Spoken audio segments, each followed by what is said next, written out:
My daughter's future in-laws flew all the way from Europe to meet us for a celebratory dinner. They spent the entire evening speaking rapid-fire French right in front of my face, completely convinced that I was just a clueless, uncultured old American man who could not understand a single syllable. Then, between bites of their expensive caviar, I heard exactly what they really thought about my little girl and why their son was marrying her. I set down my steak knife very slowly. I could not stay silent any longer. But I knew if I flipped the table right then and there, they would simply lie, and my daughter would think I was crazy. So I smiled, nodded, and began plotting their absolute ruin. Before I continue this story, let me know where you are watching from in the comments below. Hit like and subscribe if you have ever had to stand up to people who severely underestimated your worth. My name is William Harrison. Most folks just call me Bill. I am 73 years old, living a quiet and peaceful life in a sleepy suburb just outside of Seattle, Washington. For most of my life, I worked as a petroleum engineer. That career took me all over the globe. I spent 15 long years working on oil rigs and living in corporate housing across North Africa and Switzerland. During those 15 years, I did not just learn how to drill for oil. I learned how to speak fluent, flawless French. I lived and breathed the language every single day until it was second nature to me. But when I retired and moved back to the United States to raise my family, I left that part of my life behind. I never brag about my travels.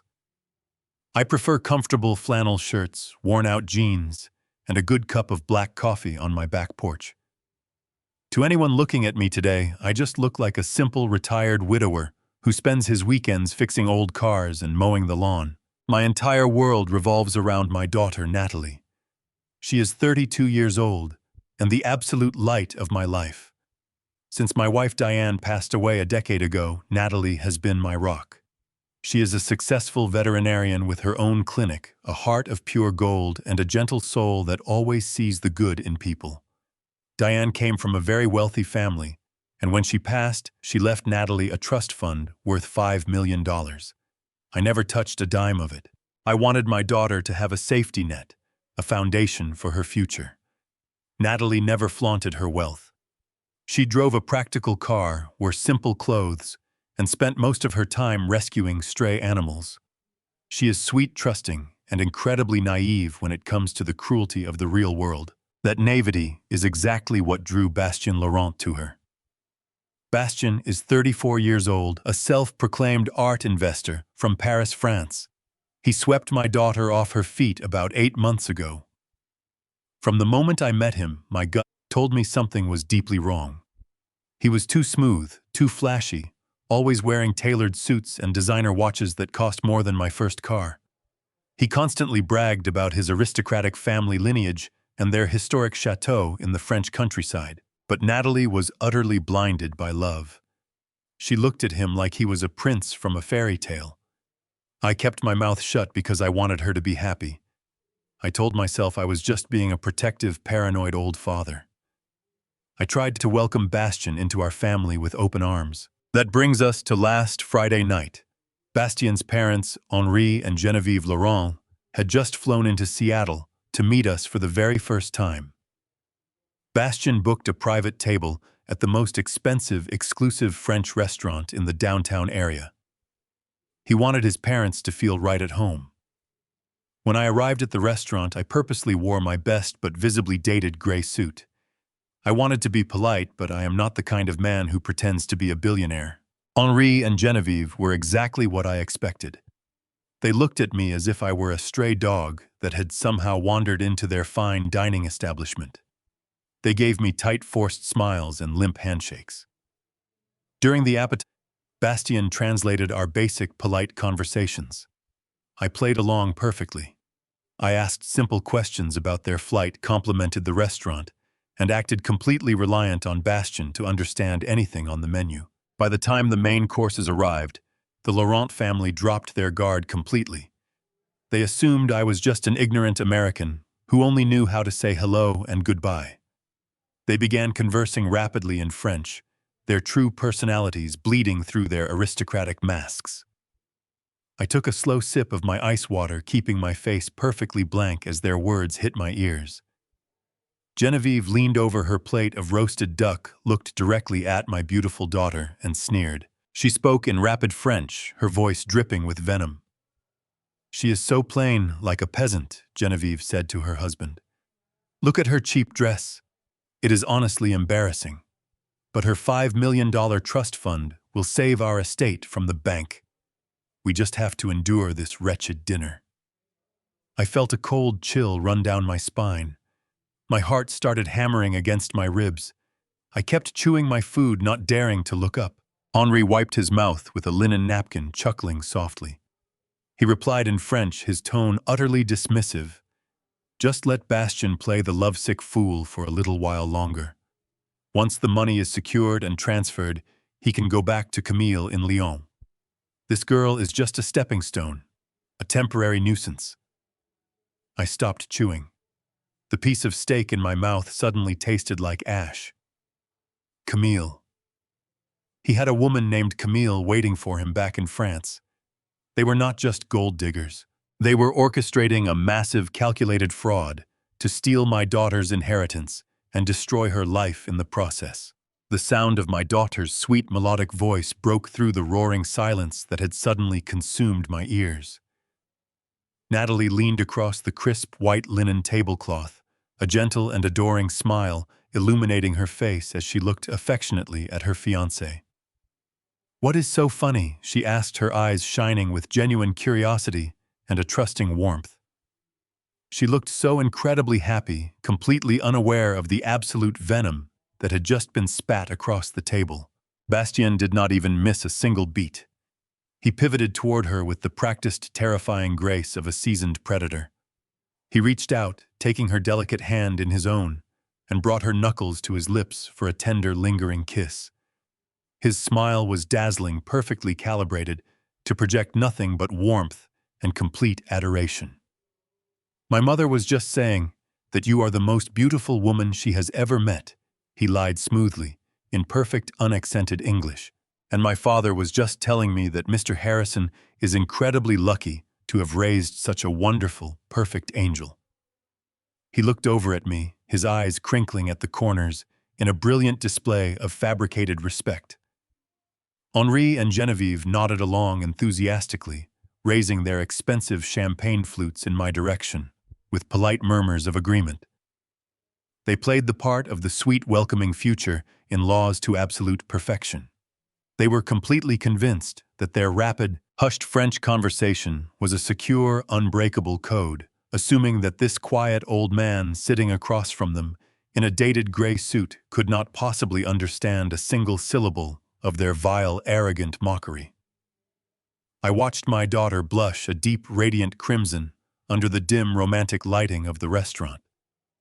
She lowered her gaze, looking genuinely overwhelmed by the supposed compliment, and squeezed Bastien's hand in a silent gesture of gratitude. Seeing her so deeply manipulated, so entirely wrapped up in this calculated illusion, made my stomach churn with a sickening, heavy realization. This was not just a simple cultural misunderstanding. It was not a case of snobbish upper-class foreigners looking down on an ordinary American family. This was a highly organized, predatory con. They were actively hunting her. They had targeted my little girl, analyzed her vulnerabilities, and moved in to strip her of everything she had. The casual mention of a woman named Camille waiting for him back in Lyon confirmed my darkest fears. Bastien was a parasite, a professional grifter, and his aristocratic parents were his willing accomplices. My fingers tightened around the handle of my steak knife until my knuckles turned completely white, my blood boiling with a furious rage. I wanted to stand up, flip the heavy mahogany table over, and drag Bastien out into the pouring Seattle rain by his expensive silk tie. I wanted to scream at them in flawless French, exposing their disgusting plot, right there in front of the entire dining room. But my survival instincts, honed over decades of working in the most unforgiving environments on the planet, kicked in. I knew that if I lost my temper, if I demanded answers right then and there, I would lose everything. Bastien would act shocked and deeply offended. he would swear I had misunderstood. Natalie, blinded by her love for him, would defend him, thinking her aging father was suffering from paranoia or some kind of mental decline. I would push her right into their arms and effectively hand them the key to her destruction. I took a slow, deep breath, letting the icy resolve settle over my racing heart. I smiled back at Bastian, lifting my water glass in a silent toast, playing the part of the grateful, ignorant father to perfection. A few minutes later, I politely excused myself, claiming that the rich food was catching up with my old bones. The walk through the bustling, elegant restaurant felt like wading through deep, muddy water. The ambient noise of clinking silverware, polite laughter, and the soft hum of the string quartet faded into a dull, distant ringing in my ears. When I finally pushed through the heavy wooden door of the restroom, I locked it behind me and leaned heavily against the cold marble sink. I turned on the faucet and splashed freezing water onto my face, gripping the edges of the porcelain until my fingers physically ached. I stared at my reflection in the mirror, watching the water drip down my chin. I saw the deep lines etched around my eyes and mouth, the gray hair thinning at my temples. I looked like a tired, vulnerable old man who was way out of his depth. But beneath that aging exterior was a man who had spent 15 years navigating treacherous corporate waters in Geneva and negotiating contracts with ruthless men in North Africa. I knew exactly how to handle predators who thought they were the smartest people in the room. I thought about my late wife, Diane. I remembered the countless hours she had worked, the sacrifices she had made, and the meticulous planning she had done to build that trust fund, so our daughter would never have to struggle a day in her life.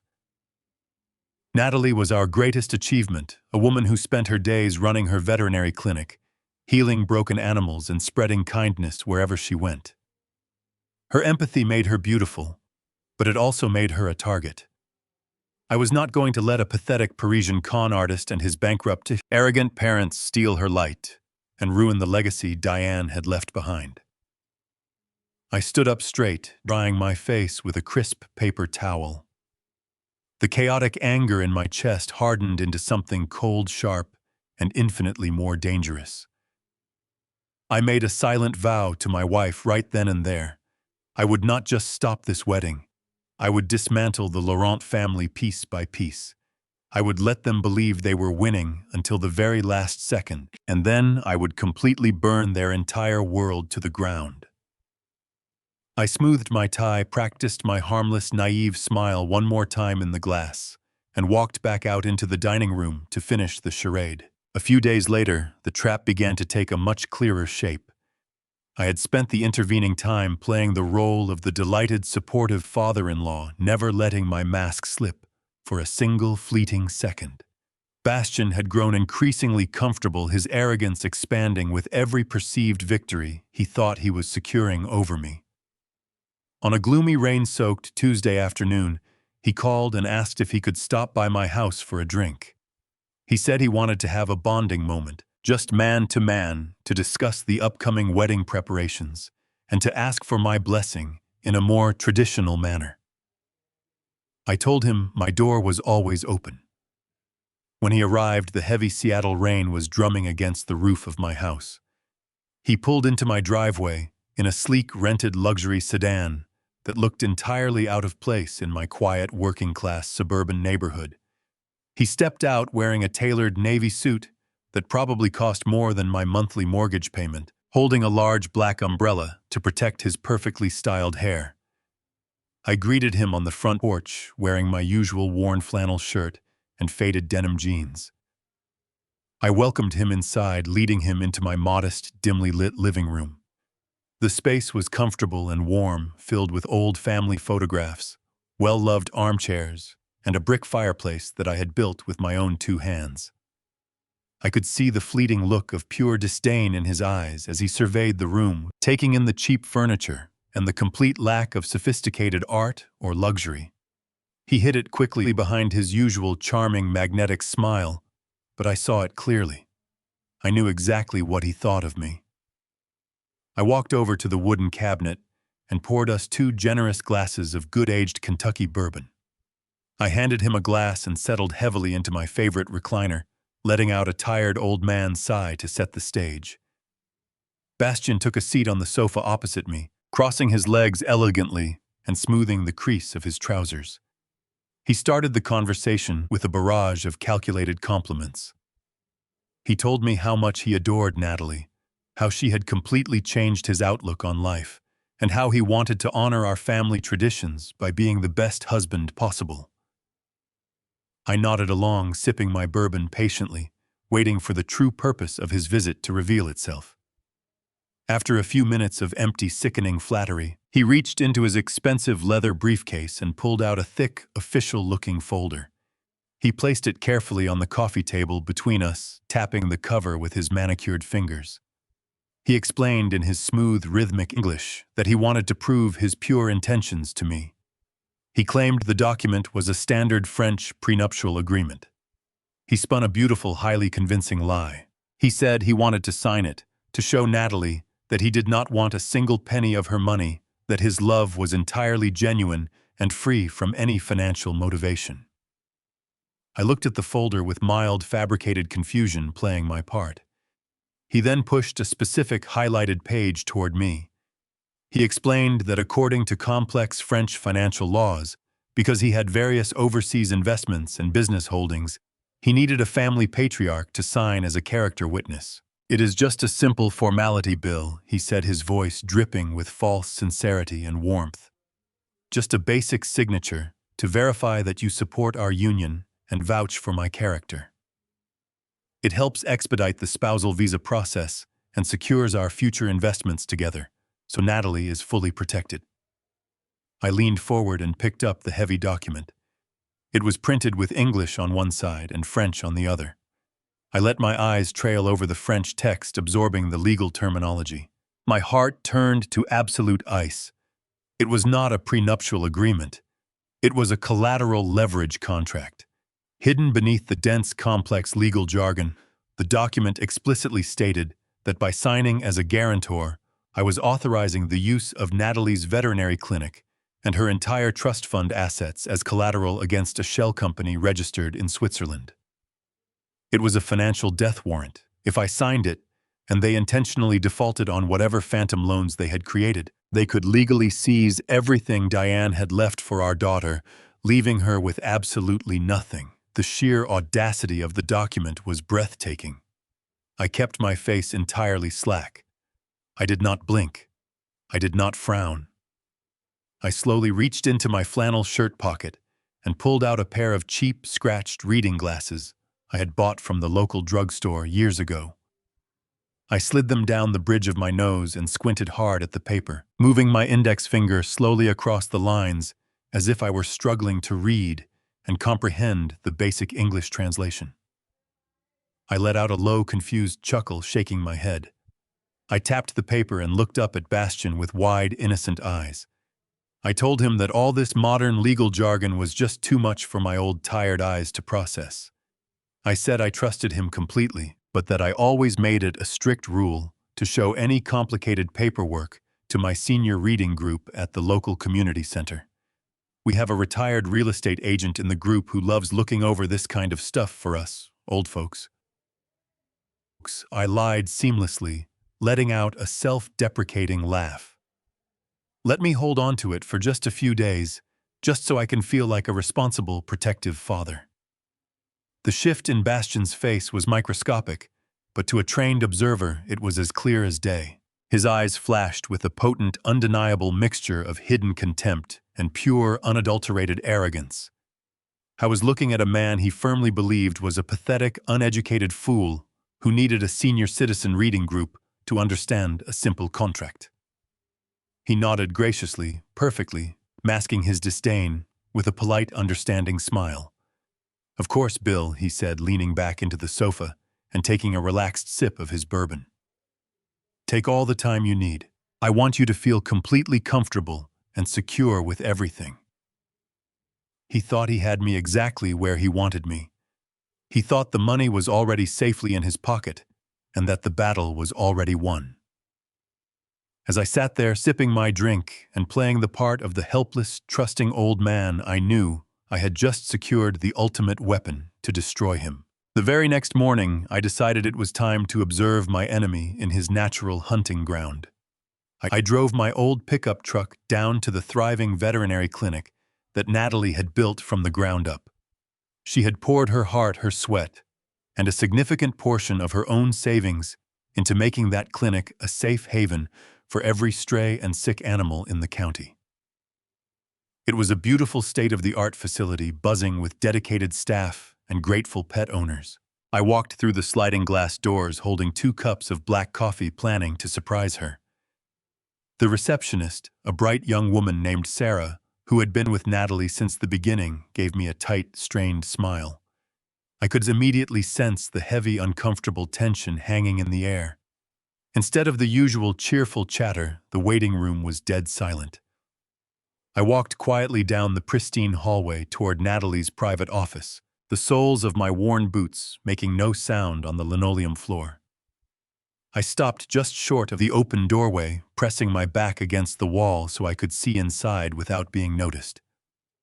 Bastien was pacing back and forth across my daughter's office, talking on his cell phone in rapid French, while Natalie sat at her desk, looking utterly exhausted and small. He hung up the phone with an irritated sigh and turned his attention to her. I watched as he systematically began to dismantle her confidence piece by piece, using a tone so sickeningly sweet, it made my stomach turn. He started with her clothes.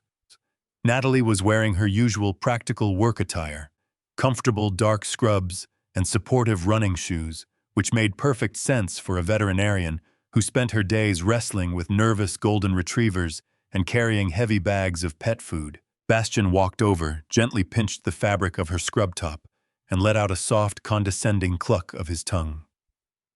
"My darling," he said, his voice dripping with false concern.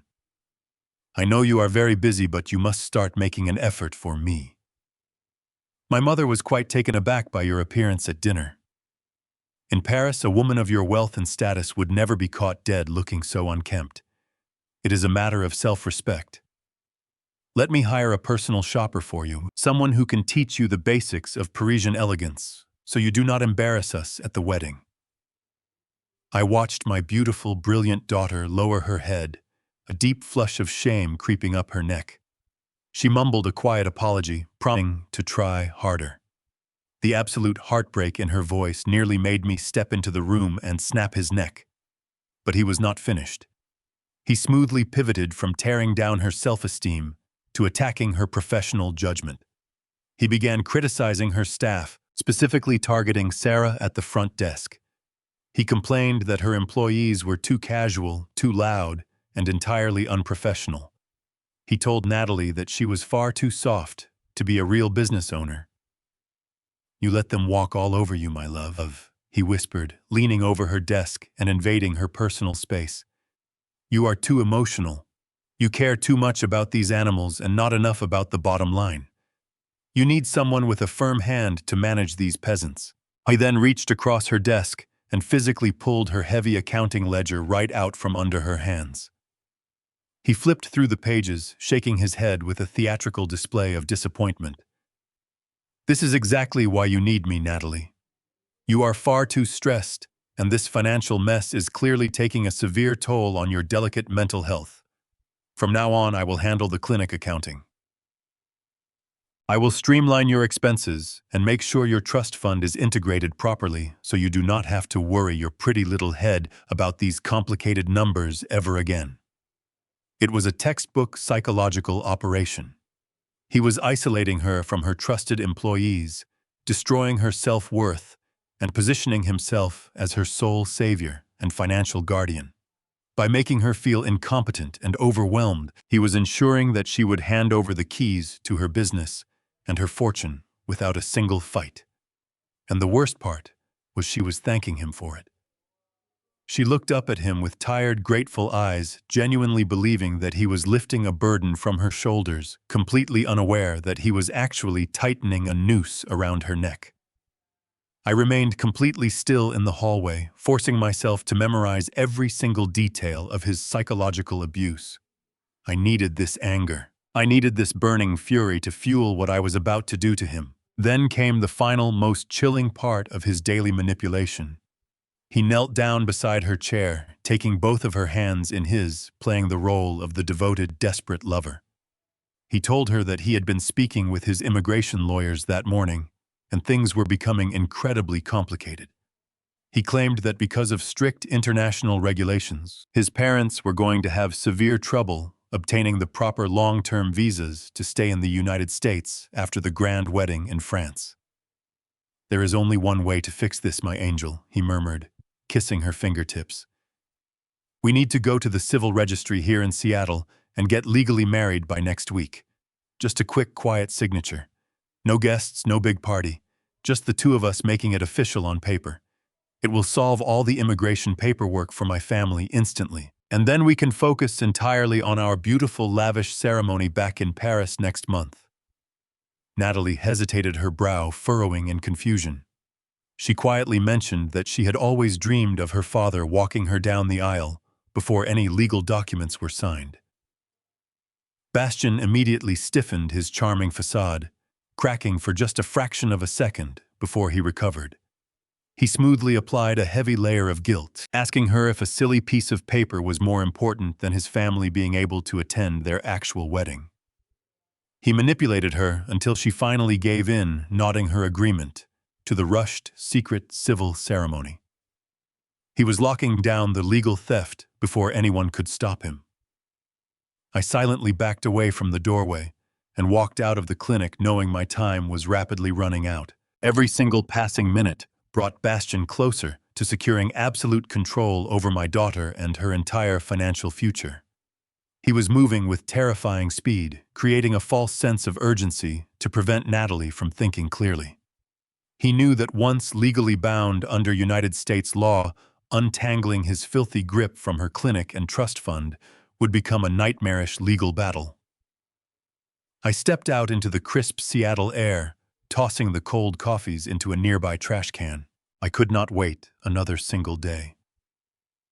The fierce, protective father inside me was now completely awake, and I was going to crush him entirely without any mercy. The drive back to my quiet house felt like the longest journey of my life. My hands gripped the steering wheel so tightly that my old joints ached, but the physical pain was nothing compared to the fire of anger inside my chest. I had spent my career solving complex mechanical problems on massive oil rigs in the middle of the ocean. I knew how to identify a leak, calculate pressure, and stop a catastrophic blowout before it destroyed everything. Bastien Laurent was a blowout. I was a toxic threat rapidly leaking poison into my daughter's life. I spent the afternoon pacing my living room trying to formulate a plan. I needed to move carefully. I could not charge in blindly and throw accusations. I needed airtight proof of his financial crimes and his secret life back in France. As the evening shadows stretched across the hardwood floor, my focus shifted from the stolen money to the devastating toll this was taking on my little girl.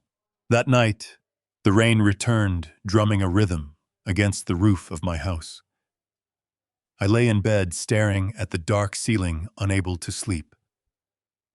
My mind raced through 1,000 scenarios calculating how to dismantle the Laurent family without causing Natalie any collateral damage. Sometime around 2 in the morning, I heard a faint sound coming from the other side of the house. It was a trembling noise that instantly made my instincts flare to life. I threw off my quilt, slipped my feet into my slippers, and walked quietly out into the dark hallway. The soft glow of the moonlight spilling through the windows illuminated the path to the kitchen. As I rounded the corner, I stopped dead in my tracks. Natalie sat on a wooden stool at the kitchen island, shrouded in shadows. She had not turned on any lights. Her slender shoulders shook violently, and she had her face buried in her hands. The heartbreaking sound of her sobs echoed through the quiet kitchen, slicing through my chest like a blade.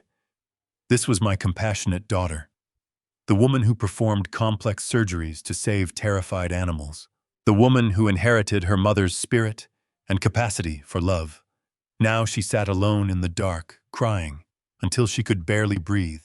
broken down by a man who saw her as nothing more than a bank account. I walked slowly into the kitchen, making my footsteps heavier so I would not startle her. Natalie gasped and jerked her head up. In the dim light filtering through the kitchen blinds, I could see how red and swollen her eyes were.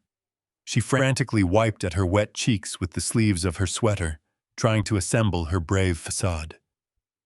She forced a trembling smile onto her face and told me she was fine, claiming she just had a long day at the clinic and was feeling overwhelmed. I did not say a word. I walked over to the stove, filled the kettle with water, and turned on the burner. I reached into the pantry and pulled out the chamomile tea she had loved since she was a girl. I stood next to her in the kitchen, waiting for the water to boil, letting my steady presence wrap around her like a protective shield. When the tea was ready, I poured it into her mug and slid it across the counter.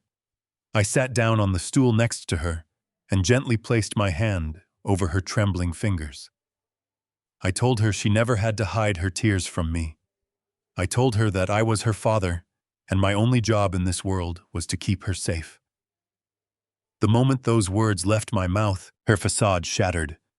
She let out a sob and leaned heavily against my shoulder, burying her face in my shirt. I wrapped my arms tightly around her shaking frame, resting my chin against the top of her head. I just held her, rocking her gently back and forth, as she cried out all the pain and confusion she had been holding inside. After several long minutes, her sobs finally began to slow down into exhausted, ragged breaths. She kept her face pressed against my shoulder, her voice small and incredibly fragile when she finally began to speak. She told me she felt like a complete failure. She said Bastien had been terribly angry with her after they left the clinic that afternoon. He spent the entire evening lecturing her, telling her that she lacked elegance and absolute sophistication. She choked on a fresh wave of tears as she confessed the exact words he used to tear her down. She said he told her she was far too sensitive and emotional to be a proper wife to a man of his standing. He claimed she was constantly making him look bad in front of his aristocratic parents. He told her that her American habits and her obsession with her messy animal clinic were a severe embarrassment to the Laurent family name.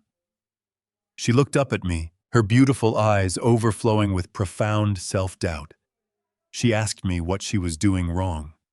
She asked me why she could never seem to be good enough for him, no matter how hard she tried to change herself to fit his perfect Parisian standards. Every single syllable she spoke was another nail in his coffin.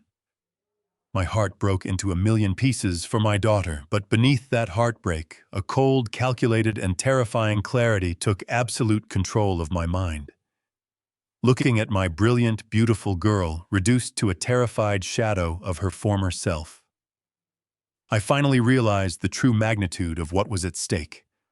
The financial ruin, the fake prenuptial agreement, the attempt to steal Diane's $5 million trust fund, all of that was secondary. The money meant absolutely nothing to me. Bastien Laurent was systematically destroying my daughter's soul.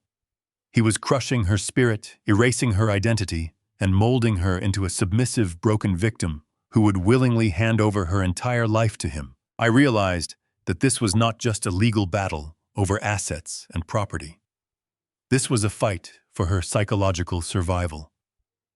If I let this wedding happen, she would spend the rest of her life feeling inadequate, unloved, and trapped in a foreign country with a family of sociopathic parasites. I stroked her hair softly, my voice perfectly calm and steady, as I looked her right in the eyes. I told her that she was the most incredible, capable, and beautiful woman I had ever known.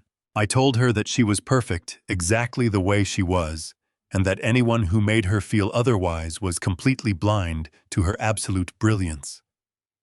I kissed her forehead and promised her with every ounce of sincerity in my soul that everything was going to be completely fine.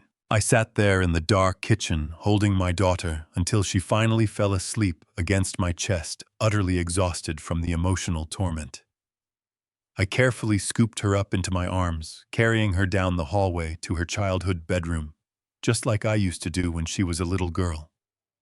I laid her down gently on the soft mattress, pulling the thick, warm duvet up over her shoulders. I lingered in the doorway for a long moment, watching her sleep peacefully, ensuring that she felt safe and protected under my roof. I turned around and walked back down the hallway, every footstep heavy with purpose and resolve. The time for silent observation was officially over. The time for gathering clues in the shadows was done. The hunt had officially begun, and I was going to tear his life apart. The morning after, I held my crying daughter in the kitchen. I woke up before the sun even crested the horizon. I made a pot of strong black coffee, grabbed the heavy folder Bastian had left on my coffee table, and walked out to my old pickup truck. The streets of Seattle were slick with overnight rain, reflecting the dull gray light of the early morning. I drove downtown, my mind completely focused on the task at hand. I was heading to see Jonathan Weaver. Jonathan and I had been best friends for nearly 40 years.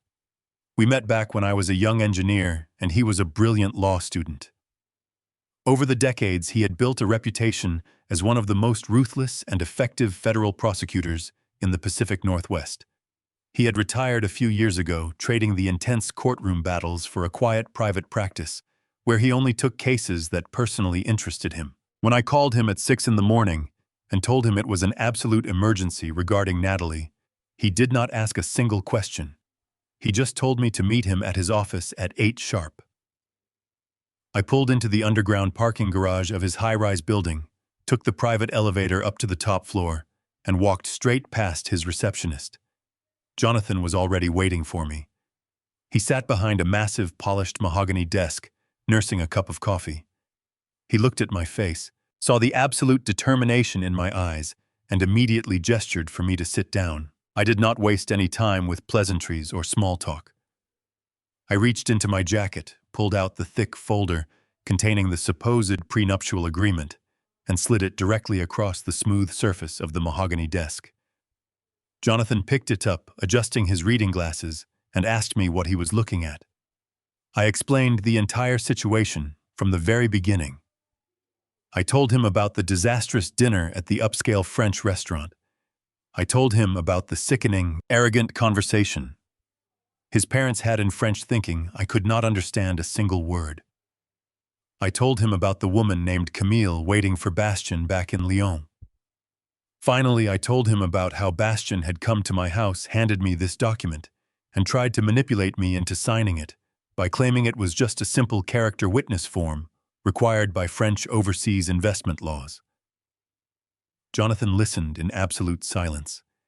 His face remained perfectly impassive, but his jaw tightened with every new detail I revealed.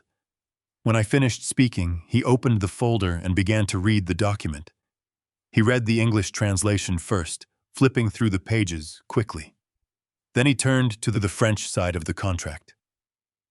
He read it line by line, his eyes moving methodically across the dense legal text. For 10 long minutes, the only sound in this large office was the steady ticking of the antique grandfather clock in the corner and the rustle of the heavy paper as Jonathan turned the pages. I sat perfectly still, waiting for his expert analysis. When Jonathan finally put the document down, he took off his glasses and rubbed the bridge of his nose. He looked at me with an expression of profound disgust. He told me that Bastien was not just a common gold digger looking for an easy payday. He was an incredibly sophisticated, highly organized corporate predator. Jonathan pointed to the 4th page of the French text. He explained that the English translation Bastien had provided was completely fabricated. The English side of the document was indeed a standard harmless prenuptial agreement that protected both parties equally. But the French side, the side that would be legally binding in a European court once filed, was something entirely different. It was a unilateral collateral leverage agreement. Jonathan explained the brutal mechanism of the trap. By signing my name on the designated guarantor line, I would be legally verifying that Natalie was entering into a joint financial enterprise with the Laurent family. The document contained specific clauses hidden deep within the legal jargon that would automatically pledge her veterinary clinic and her entire $5 million trust fund as collateral for a massive corporate loan. Bastien and his parents had set up an anonymous shell company in Geneva, Switzerland. Once Natalie and Bastien were legally married in the United States, Bastien would use this signed document to take out a massive line of credit against that shell company, using the personal assets of my daughter to secure the funds. The deception was brilliant, complex, and utterly merciless in its execution. The plan was devastating in its efficiency. Jonathan laid it all out for me. Bastien would extract millions of dollars from the Swiss bank funnel, the money directly into his bankrupt family estate in France, and then simply default on the loan. Because of the way the document was structured, the Swiss bank would immediately seize the collateral to recover their losses. They would completely drain the $5 million trust fund that my late wife Diane had worked so hard to build. They would seize the veterinary clinic that Natalie loved more than anything in the world. My daughter would be left absolutely destitute, stripped of her life savings, her business, and her dignity. And Bastien would walk away a very rich man, fully protected by international corporate laws that made it nearly impossible to trace the stolen money back to him. He would file for divorce claim, the business venture simply failed, and return to his life in France without facing a single criminal charge. I felt a cold, hard knot form in the pit of my stomach as the sheer magnitude of their greed washed over me. They were not just planning to steal from her. They were planning to completely ruin her life and leave her with the devastating legal consequences. I looked across the desk at Jonathan. He looked right back at me, his eyes sharp and dangerous. We both knew exactly what had to be done. We were not just going to stop the wedding. We were going to build a massive federal case, and we were going to make sure that Bastien and his entire family spent the next decade in a United States penitentiary. They had picked the wrong family to destroy. Jonathan leaned forward, resting his elbows on the polished wood. He told me that this kind of financial fraud crossed international borders, which meant it fell under federal jurisdiction. He said we needed to gather more concrete evidence to ensure the authorities could not ignore it. We needed to prove their malicious intent beyond any reasonable doubt before they ever got the chance to flee the country. I nodded slowly, feeling a grim sense of satisfaction settling over me. I told him I was willing to do whatever it took, no matter the cost or the risk. I was ready to bring the entire Laurent family down once and for all, ending their twisted game and ensuring my daughter would remain completely safe from them. Jonathan and I knew that domestic legal theories would not be enough to stop a transnational fraud of this magnitude. We needed hard, undeniable proof straight from the source. I spent 15 long years working across Europe dealing with specialized corporate security firms and intelligence contractors who protected oil executives and their assets. Even though I had been retired for years, I still had certain phone numbers that most people did not even know existed. Sitting in Jonathan's office looking out at the gray Seattle skyline, I made a highly secured international call to a man named Marcel in Paris. Marcel was a former French intelligence officer who now ran an elite, incredibly ruthless private investigation firm. I gave him the names Henri Genevieve and Bastien Laurent. I authorized a blank check from my own personal retirement savings, instructing him to dig through their corporate financial records, their property deeds, and their personal histories with absolute, uncompromising discretion. I needed to know every single secret they were hiding behind their polished, aristocratic masks. Marcel promised me a comprehensive dossier within 48 hours. Those 48 hours were absolute agonizing torture. I had to go back to my house in the suburbs and continue playing the role of the oblivious, welcoming father. Bastien came over for dinner the following evening, wearing another immaculate tailored suit, bringing a bottle of overpriced Bordeaux. He sat at my dining room table holding my daughter's hand, smiling at me, while he spoke eloquently about their beautiful future together. Natalie looked so radiantly happy, completely unaware that the charming man sitting next to her was actively plotting her financial and emotional execution. I forced myself to chew my food, to smile at his hollow jokes, and to nod eagerly when he talked about the upcoming wedding preparations. I had to suppress every violent primal instinct in my body that demanded I reach across the table and drag him out the front door. I told him I was still having my senior reading group review the paperwork he had given me, assuring him that my old tired eyes were simply too slow to grasp the complex legal phrasing. He swallowed the lie perfectly, his eyes gleaming with that same hidden, arrogant contempt. He truly believed he had me completely fooled. On Thursday morning, exactly 48 hours after I made the call, my encrypted email inbox chimed loudly. Marcel had delivered. I drove straight back downtown to Jonathan's office, my hands gripping the steering wheel so tightly my knuckles ached with the strain. I bypassed the receptionist and walked directly into his suite. Jonathan locked his office doors, closed the heavy window blinds, and pulled up the encrypted file on his large computer monitor. What we saw over the next hour was an absolute masterpiece of European deception. The aristocratic Laurent family was nothing more than a desperate sinking ship. Their magnificent historical chateau in the French countryside, the one Bastien constantly bragged about to Natalie and her friends, was deeply in foreclosure. The French tax authorities had frozen their domestic bank accounts due to years of unpaid debts and massive reckless spending. They were completely and utterly bankrupt.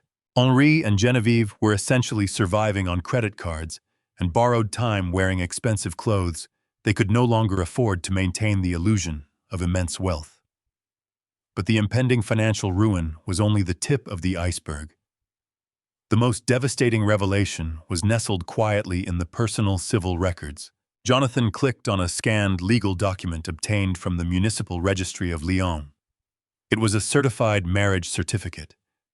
Bastien was currently legally married to a woman named Camille. Marcel's detailed, meticulously translated notes explained the entire vile strategy. Bastien and Camille had filed a fraudulent temporary separation agreement through the French courts just a few months prior. This specific legal maneuver allowed Bastien to travel to the United States as a seemingly single, available man, clear of any immediate marital encumbrances for his visa application. The plan was terrifyingly simple, highly orchestrated, and brutally effective. He would marry my daughter in a quick, quiet civil ceremony here in Seattle. He would use the signed collateral leverage contract to extract the $5 million from the Swiss bank, funneling the money directly to his parents' offshore accounts to save their failing chateau and clear their massive debts. Once the money was secured and Natalie's trust fund was entirely drained, he would divorce her, jump on a first-class flight back to Lyon, and resume his luxurious life with his real wife, Camille, living like royalty on my daughter's stolen inheritance. Natalie would be left completely destitute, holding the bag for millions in defaulted international loans. I stared at the marriage certificate on the glowing monitor, tracing the elegant French signatures with my eyes. A chilling, profound silence filled the room. The sheer cruelty of their design was almost impossible to fully comprehend. They had specifically targeted my daughter because of her gentle nature and her deep empathy. They viewed her kindness as a weakness to be exploited, a simple lock to be picked. They were willing to shatter her heart, destroy her thriving veterinary clinic, and steal the legacy her mother had painstakingly built, all to fund their pathetic, fake, aristocratic lifestyle. Jonathan leaned back in his leather chair, running a hand through his graying hair. He looked at me with a grim, calculating expression. He told me that we now had the absolute proof we needed to destroy them. The fraudulent visa application, the fake separation, and the intent to commit wire fraud across international borders were all massive federal crimes. But we needed to spring the trap perfectly. We needed to let them step willingly into the snare, fully confident in their own victory, before we pulled the ground out from under them. I nodded slowly, a cold, dark resolve settling deep within my bones. I asked Jonathan to print the photograph of Camille from the dossier. The printer hummed quietly, sliding out a crisp image. She was smiling brightly next to Bastien in a cafe in Lyon, holding a newspaper dated just 3 weeks ago. Looking at that photograph, a protective fury, unlike anything I had ever experienced, washed over me. I thought about the decades I spent covered in grease and sweat on the oil rigs building a life for my family. I thought about Diane, fighting through her final days, making me promise to ensure Natalie would always be safe. These arrogant, bankrupt parasites thought they could simply waltz into my country, sit at my table, drink my wine, and dismantle my daughter's existence without facing any consequences. They thought my silence was a sign of weakness. They thought my worn flannel shirts meant I was a helpless target who would surrender. They had severely miscalculated. I took the printed photograph of Camille, folded it in half, and slid it into the inner pocket of my jacket. The hunt was entering its final, most dangerous phase. I told Jonathan to prepare the documents.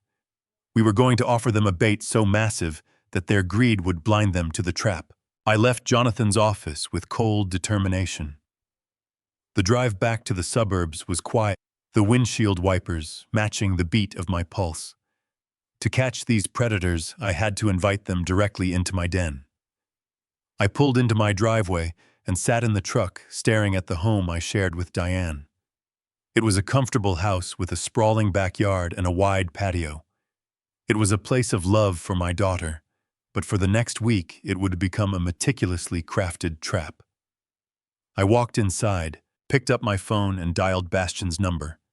He answered after the second ring, his voice dripping with that fabricated smooth charm I had come to despise. I told him that I had been thinking about the upcoming civil ceremony.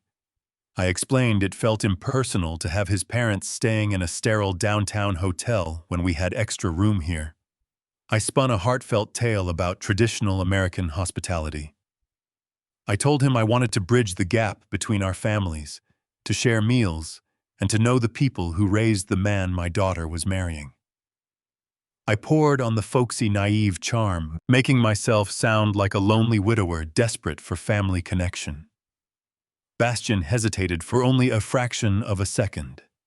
I could practically hear the gears turning in his head. From his perspective, this was a golden opportunity.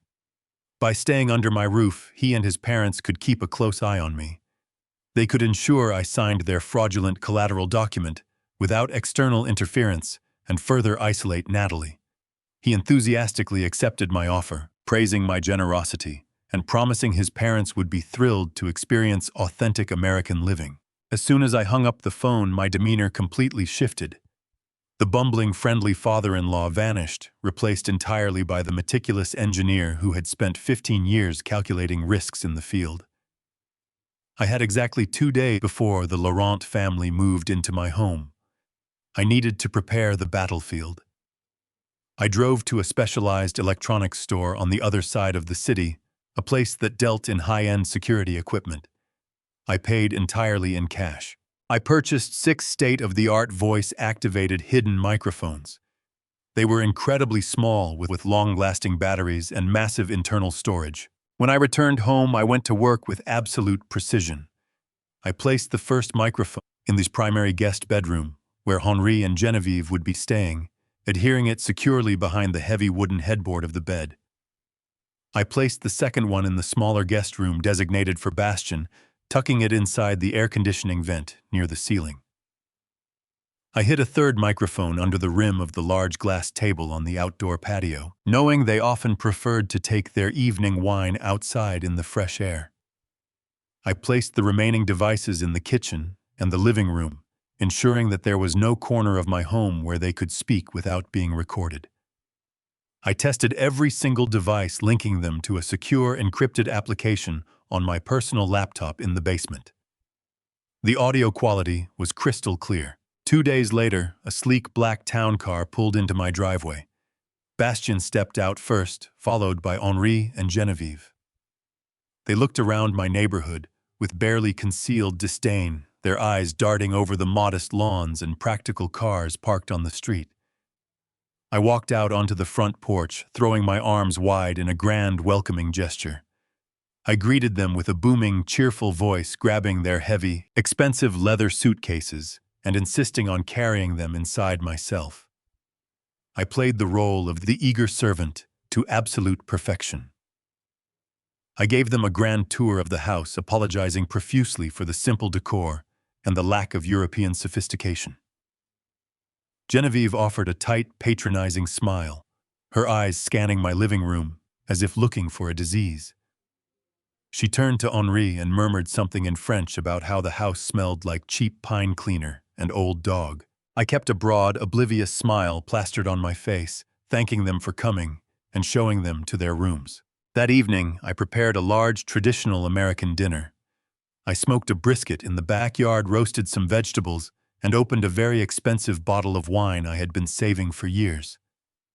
Natalie came over after finishing her shift at the clinic, her face lighting up when she saw all of us gathered together in the dining room. She looked at me with such profound gratitude, thanking me silently for making this effort for her future family.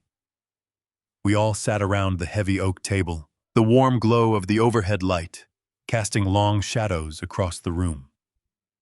I played the gracious host, constantly refilling their wine glasses and serving them large portions of food. I asked them questions about Paris, about their historic chateau, and about their family lineage. I listened attentively as they spun web after web of complex, beautiful lies. As the wine continued to flow, their aristocratic masks began to slip just as I had anticipated. The alcohol loosened their tongues and amplified their inherent arrogance.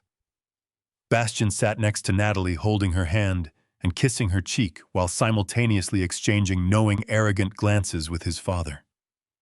Henri swirled the dark red wine in his glass, taking a slow sip before looking directly across the table at me. He smiled warmly, raising his glass in a mock toast. In English, he thanked me for the wonderful meal and the lovely accommodations. But then he turned his head slightly toward Genevieve and spoke in rapid, hushed French. He said the food was utterly barbaric, overcooked and drowning in sugar, but that they only had to endure this miserable peasant lifestyle for a few more days before the money was theirs. Genevieve chuckled softly, taking a delicate sip of her wine, and replied in French that she could not wait to scrub the stench of this American suburb from her skin. I sat at the head of the table, cutting a piece of brisket and bringing it to my mouth. I chewed very slowly, deeply, savoring the rich, smoky flavor, while my heart beat with a slow, highly dangerous rhythm. I looked right at Henri, my eyes locking onto his, and offered him a wide, genuine smile.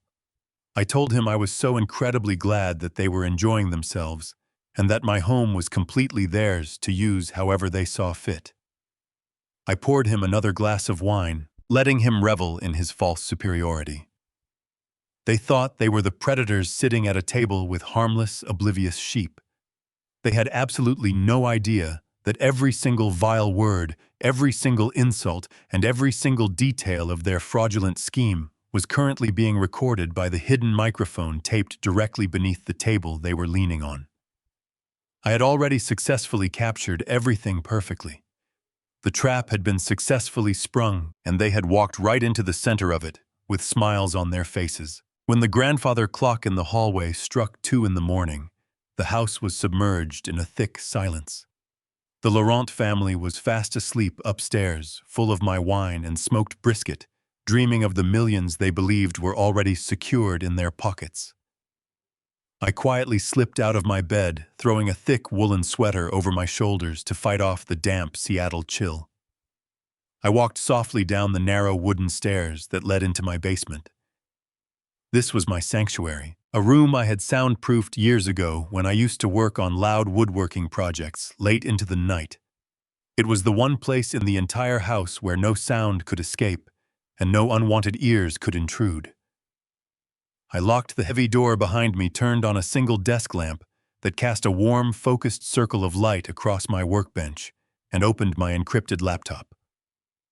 I plugged in my high-fidelity studio headphones, the kind that picked up every single nuance of sound, and took a deep, steadying breath. I opened the audio files that had been automatically uploading to my secure cloud server from the hidden microphones I had placed around the property. I started with the audio captured from the primary guest bedroom. The crisp, clear voices of Henri and Genevieve filled my ears, completely devoid of the polite, sugary tones they had used at the dinner table. They were unpacking their expensive leather suitcases and tearing my home apart with their words. Genevieve spoke in a rapid, disgusted Parisian whisper. She mocked the embroidered curtains and the floral-patterned quilts that my late wife Diane had spent months carefully selecting. She laughed a cruel, grating laugh, saying the house looked like a cheap roadside motel run by peasants who had no concept of actual taste.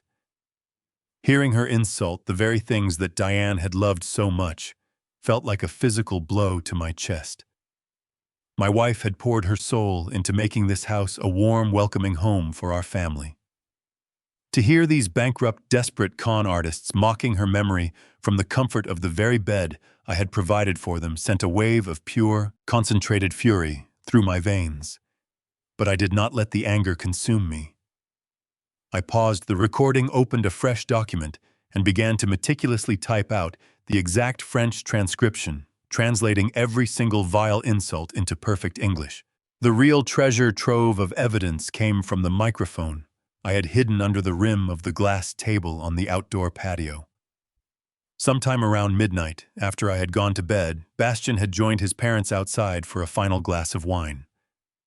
I clicked the play button and listened to the smooth, aristocratic voice of the man who claimed to love my daughter more than life itself. Henri asked his son how much longer they had to play this tedious, exhausting game. Bastien let out a low, arrogant chuckle. He told his father to be patient, assuring him that everything was proceeding exactly according to his flawless design. He spoke about Natalie with a level of cold, calculated detachment that made my blood run entirely cold. He called my brilliant, empathetic, beautiful daughter a naive cash cow. He bragged about how easy it had been to break down her self-esteem, boasting that she was so desperate for his sophisticated approval that she would sign absolutely anything he placed in front of her. He laughed about how pathetic she looked when she cried, stating that manipulating her emotions was like playing a very simple, incredibly boring game of chess. I gripped the edge of my desk so tightly that the wood groaned under the pressure. I forced myself to keep listening, my fingers flying across the keyboard as I transcribed his sociopathic confession, word for word. Then Henri steered the conversation toward the mechanics of their impending theft. This was the exact evidence Jonathan and I needed to elevate this from a simple domestic dispute to a massive federal crime. Henri laid out the entire financial blueprint with terrifying precision. He detailed exactly how they would execute the transfer the very morning after the wedding. He named the specific shell company registered in Geneva, rattling off the routing numbers and the contact information for their corrupt banking liaison in Switzerland. He explained that once the $5 million from Natalie's trust fund was wired to the offshore account, it would immediately be dispersed into a dozen different anonymous holdings across Europe, rendering it completely untraceable by the United States authorities. The money would then be quietly filtered back into their French estate, paying off the massive debts that were currently threatening to strip them of their fraudulent aristocratic lifestyle. They discussed the timeline for Bastien's return to France. Henri instructed his son to endure the marriage for exactly 3 months, to avoid raising any immediate suspicion with the immigration officials. After 90 days, Bastien was to fabricate a massive, irreconcilable argument file for a sudden divorce and board a first-class flight straight back to Lyon, where his actual wife, Camille, was patiently waiting for her share of my daughter's stolen inheritance. They clinked their wine glasses together, toasting to their brilliant deception and the impending financial ruin of my family. I stopped the recording, taking a moment to rub the burning tension from my tired eyes. My heart beat with a slow, heavy rhythm of absolute certainty. I had them. They had just freely detailed a comprehensive multi-million-dollar conspiracy to commit international wire fraud, all perfectly captured on crystal-clear audio. I saved the files, backed them up to 3 separate encrypted hard drives, and printed out the physical transcripts. The next morning, while the Laurent family slept late in their stolen comfort, I drove downtown to hand the fresh transcripts and digital drives directly to Jonathan. He sat in his office reading the translated pages with a grim, predatory smile spreading across his face. He said that this audio was the golden ticket. Because Washington is a 2-party consent state for recordings We could not simply play the tapes in a state civil court without facing legal hurdles. But Jonathan, with his decades of experience as a federal prosecutor, knew exactly how to bypass that restriction. He explained that federal wire fraud investigations operated under different parameters, especially when the evidence detailed an ongoing transnational criminal enterprise involving immigration fraud. He immediately began certifying the translated transcripts through his secure legal channels, preparing a massive, undeniable dossier for his contacts at the Federal Bureau of Investigation. Every single arrogant word they spoke on my patio was becoming another iron bar in the federal prison cell we were building for them. I sat watching him stamp the official certification seals onto the paper. We spent the morning finalizing the timeline for our ultimate trap. The Laurent family believed they were the smartest people in the world, playing a foolish American family for absolute fools. They had no idea their midnight conversations just provided the government with everything needed to destroy their lives. But Jonathan made one thing very clear to me before I left his office that morning. He leaned across his desk, his expression serious, and told me that having the audio recordings was an incredible breakthrough, but it was not the final nail in the coffin. If I simply marched into my house and played those tapes for Natalie, right now we would run a massive risk. Bastien was a master manipulator. He would immediately drop to his knees, cry fake tears, and swear that the audio was taken completely out of context. He would tell my daughter that it was just a dark joke between him and his father. He would claim that I had fabricated the entire thing to ruin her happiness. Even if Natalie believed me, Bastien and his parents would simply pack their bags, board a flight back to Paris, and disappear into the wind. They would escape unpunished, free, to find another innocent victim. I told Jonathan that letting them walk away was not an option. I wanted them locked inside a federal penitentiary forever. Jonathan nodded. He explained that to secure a federal indictment for wire fraud and conspiracy, we needed them to actively engage in the financial theft on United States soil. We needed to push them past the point of no return. We needed them to sign federal financial disclosure forms under penalty of perjury, officially claiming the money with fraudulent intent.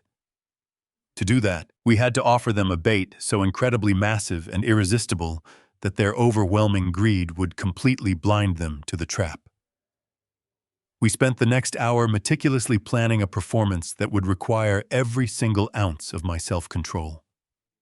I had to convince these arrogant predators that I was willingly handing over the keys to the kingdom. I drove back to my house in the late afternoon, mentally rehearsing my lines over and over again. The Seattle rain had finally stopped, leaving a heavy, damp stillness in the air. When I walked through the front door, the house was filled with the smell of rich coffee and expensive perfume. Genevieve was sitting in my favorite armchair flipping through a magazine, while Henri and Bastien were standing by the fireplace speaking in hushed tones. Natalie was in the kitchen happily preparing a tray of snacks for everyone. I walked into the center of the living room and cleared my throat softly, asking everyone to please gather around for a very important moment. Natalie wiped her hands on a towel and walked to Bastien's side, wrapping her arm securely around his waist. It was not entirely fake because looking at her trusting face broke my heart all over again, making the tears flow quite naturally down my cheeks. I let my voice tremble just the right amount as I began to speak to the room. I told them that the past few days, having everyone together under one roof, had been a profound and deeply emotional experience for me. I said that since my beautiful wife Diane passed away, my only wish in this world was to see Natalie truly happy, completely safe and cherished by a family who understood her incredible worth.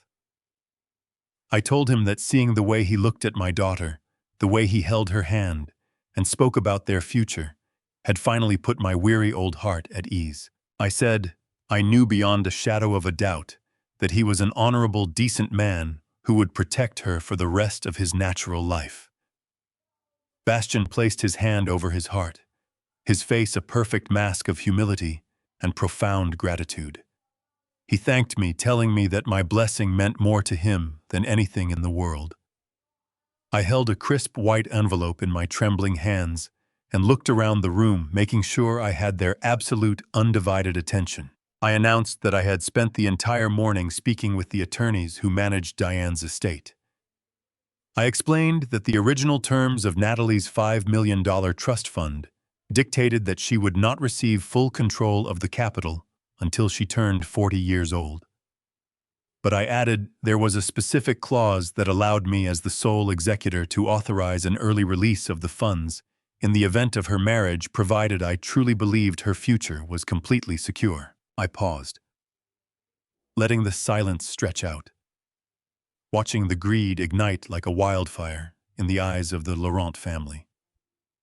I told them that I was so deeply moved by their presence and by Bastien's devotion that I had officially instructed the lawyers to release the entire $5 million into a joint account for Natalie and Bastien. I said I wanted them to start their new life together without a single financial worry. I wanted them to use the money to build a beautiful future, to invest in their grand dreams, and to honor the endless love that Diane had for our daughter. The reaction in the room was absolutely electric. Natalie gasped, covering her mouth with her hands, as tears of pure joy streamed down her face. She ran across the room and threw her arms around my neck, thanking me over and over again for my incredible generosity. Over her shoulder, I watched Bastien, Henri, and Genevieve. They were frozen in absolute shock, their eyes wide with unrestrained, ravenous greed. Bastien recovered, first stepping forward to wrap his arms around both Natalie and me. He whispered his profound thanks, promising me that he would treasure my daughter and this incredible gift forever. Henri and Genevieve practically leaped from their seats, rushing over to shower me with hugs and praises. Genevieve grabbed my hands, telling me in her thick, syrupy accent that I was the most wonderful, generous father in the entire world. They were completely euphoric. The $5 million was no longer a distant possibility. It was a tangible reality, sitting right in front of them, handed over freely by a foolish, sentimental old man. I wiped my eyes with a handkerchief, playing the part of the overwhelmed father to the very end. I told them that the funds would be ready for transfer the very next morning. However, I added casually, because international banking regulations and United States tax laws were strict regarding such large sums of money passing to a foreign national. There were a few standard federal forms that needed to be signed immediately. I waved the white envelope gently in the air.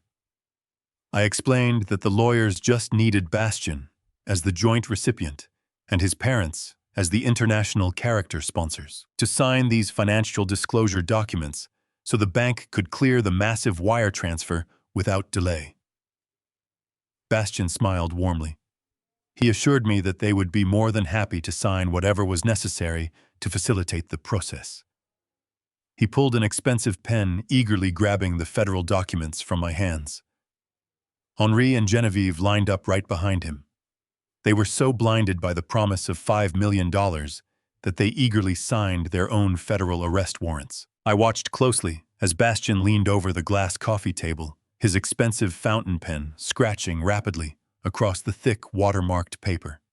He did not bother to read the fine print. He did not ask a single question about the severe federal warnings printed boldly at the top of every single page. He just saw the blank signature lines that stood between him and $5 million. He signed his name with a confident, sweeping flourish, completely oblivious to the fact that he was officially swearing under penalty of perjury that he was a single unmarried man with no foreign marital encumbrances. He handed the pen to his father with a triumphant, greedy smile. Henri took the pen and adjusted his reading glasses, puffing out his chest as he leaned over the documents. He signed his name next to the sections verifying their international financial stability and their unblemished corporate standing. These were standard Internal Revenue Service and Department of Homeland Security forms required to receive massive domestic trust disbursements as a foreign sponsor. By putting his name on those specific dotted lines, Henri was formally and legally lying to the United States federal government about his bankrupt status, committing international wire fraud, right in my living room. As Henri finished signing the final page, he stood up straight and handed the pen to his wife. Genevieve quickly scrawled her name next to his, her eyes practically vibrating with excitement. Henri placed his hand on Bastien's shoulder and let out a low, arrogant chuckle. He looked directly at his son, completely ignoring my presence, and spoke in a rapid, hushed burst of French. "This idiot is handing us the rope to hang his own daughter," he muttered, a cruel smirk playing on his lips. "We will take everything he has, and he will thank us for the privilege of letting us do it." I stood mere feet away from them, holding my breath. My heart hammered against my ribs like a sledgehammer. The sheer, unadulterated evil of his statement would have broken me just a few weeks ago. But right now it only fueled my cold, calculating resolve. I let a warm, oblivious smile spread across my face. I stepped forward and gently gathered the freshly signed documents from the glass table. I looked right into Henri's eyes, nodding enthusiastically, as if I were simply thrilled to see them so happy. I told them that I would take these papers straight to my safe to ensure they were perfectly secure for the lawyers in the morning.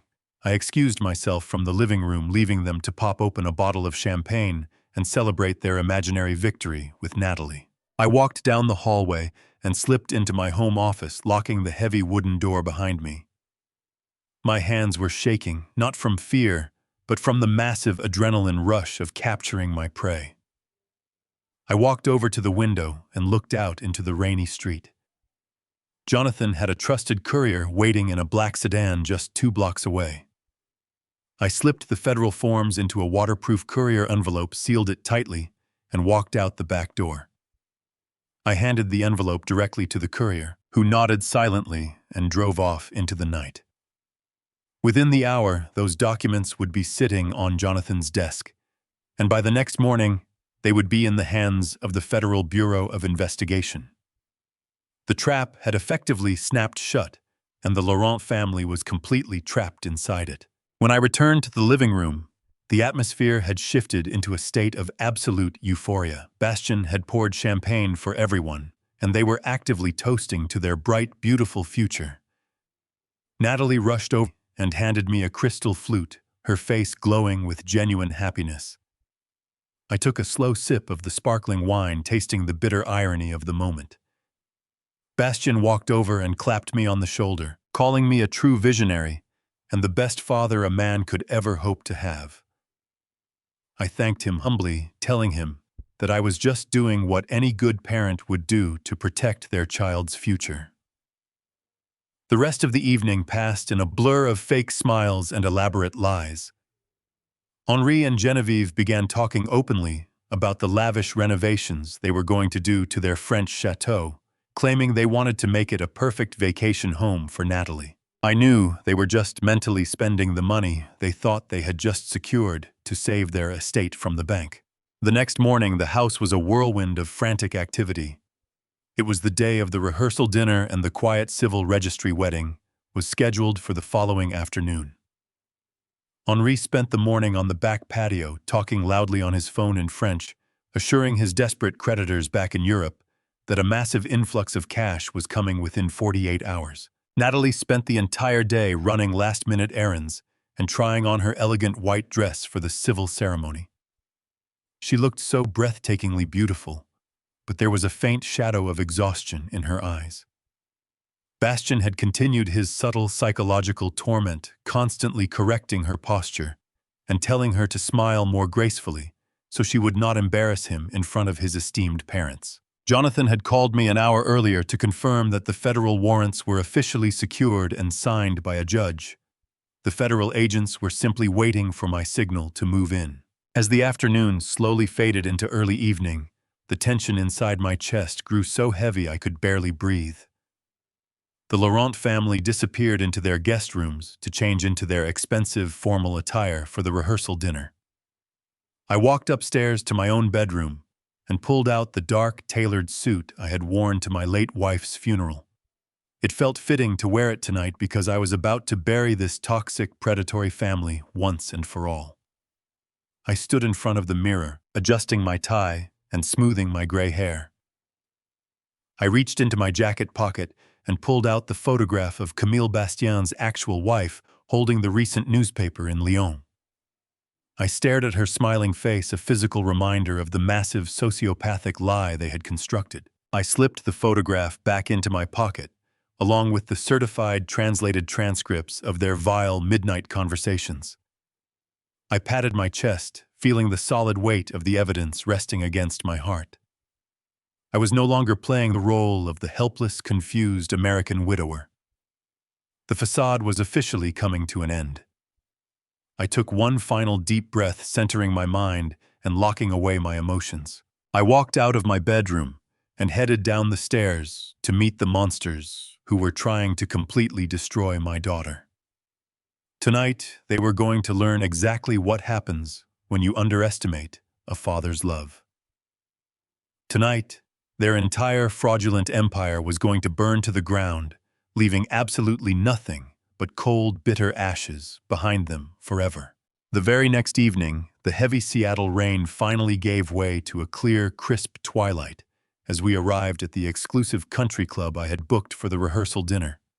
The venue was breathtaking, nestled against the dark waters of Puget Sound, with massive windows offering a panoramic view of the distant snow-capped mountains. I had spared absolutely no expense for this night. The main dining hall was decorated with elegant white roses, glowing crystal chandeliers, and long tables draped in heavy silk linens. Soft classical music floated through the air, provided by a live string quartet, playing gently in the corner of the room. Dozens of Natalie's friends, beloved colleagues from her clinic, and our extended American family gathered to celebrate the impending union. They were wonderful, hard-working people who brought warmth and genuine joy into the room. They laughed loudly, hugged warmly, and shared fond memories of watching my daughter grow into the remarkable woman she was today. It was a beautiful, picture-perfect setting for what was supposed to be the happiest weekend of her life. But casting a dark shadow over the evening were the Laurents. Henri, Genevieve, and Bastien arrived wearing meticulously tailored, expensive European couture that made my own suit look like cheap workwear in comparison. They glided into the country club, with their heads held high, projecting an aura of absolute superiority. They looked down their noses at everyone and everything. As my family and Natalie's friends approached them to offer warm greetings, the Laurents offered only the briefest, most condescending nods in return. They barely touched the hands extended to them, their smiles tight and utterly devoid of any actual warmth. Whenever a guest turned their back, Genevieve would lean in close to Henri and whisper rapid, biting critiques in French. She mocked the dresses of Natalie's bridesmaids, calling their style cheap and unsophisticated. She insulted the floral arrangements, claiming the American aesthetic was entirely tasteless and lacking in true aristocratic refinement. I stood by the bar with a glass of sparkling water, quietly observing their every move, letting their arrogance wash over me without reacting. I knew they were feeling invincible. The federal documents they had signed the night before were currently sitting on an agent's desk, but in their minds they were already multimillionaires. Natalie looked absolutely radiant in a simple pearl-white cocktail dress, but the dark circles of exhaustion were still faintly visible beneath her makeup. She spent the evening clinging to Bastien's arm, nervously seeking his validation. Bastien played the role of the devoted partner flawlessly whenever someone was watching. He kissed her forehead, pulled out her chair, and fetched her drinks with practiced chivalry. But when the guests looked away, his demeanor shifted. He would discreetly criticize her posture, adjusting her shoulders or whispering sharp corrections into her ear under the guise of romantic affection. He was maintaining his psychological grip on her, ensuring she remained completely subservient and off balance, even while surrounded by her own support system. I forced myself to endure the sight of it, constantly reminding myself that this was the very last night he would ever be allowed to lay a hand on my daughter. The trap was set, the evidence was secured, and the timer was rapidly ticking down to 0. Dinner was served shortly after 8 o'clock. Waiters in white uniforms brought out courses of perfectly seared salmon-rich risottos and expensive champagne. The noise in the room swelled as glasses clinked and laughter echoed against the glass windows. As the dessert plates were being cleared away, the time for the traditional toasts finally arrived. Sarah, the loyal receptionist whom Bastian had viciously insulted days prior, stood up first.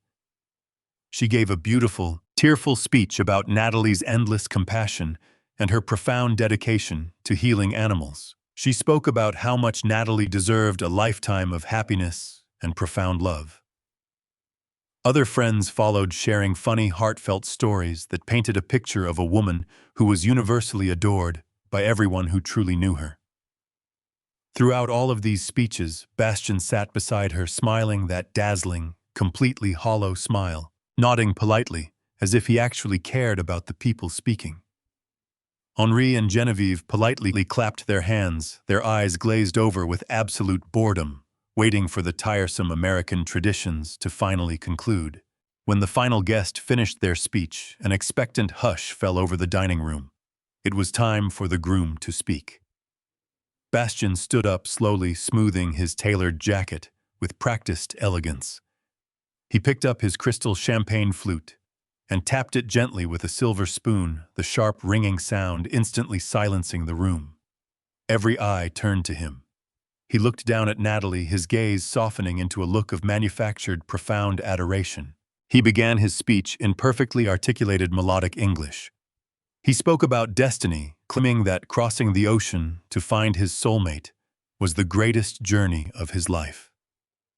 He praised her beauty, her kindness, and her radiant spirit.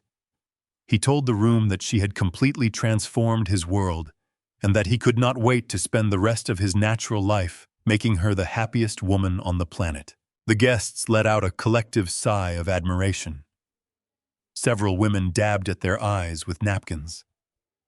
Natalie looked up at him with such intense, pure love that it genuinely broke my heart to know the pain she was about to endure. Bastian then turned his attention toward me, raising his glass higher. He thanked me for welcoming him into my home and for raising such an extraordinary, perfect woman. He called me a man of incredible wisdom and profound generosity, publicly cementing the facade of our harmonious new family. The room erupted into warm, enthusiastic applause. Bastian bowed his head modestly, soaking in the admiration of the crowd. But he could not resist the overwhelming urge to gloat. He could not resist the temptation to revel in his perceived victory over the foolish American family that had so easily handed over their fortune. As the applause began to die down, Bastian turned his body slightly away from the crowd and faced his parents directly. A cruel, arrogant smirk broke through his charming facade, twisting his handsome features into something dark and ugly. He raised his champagne flute one final time, locking eyes with Henri and Genevieve. In a voice loud enough for his parents and me to hear, but swift enough to bypass the understanding of the English-speaking guests, he spoke in rapid, mocking French.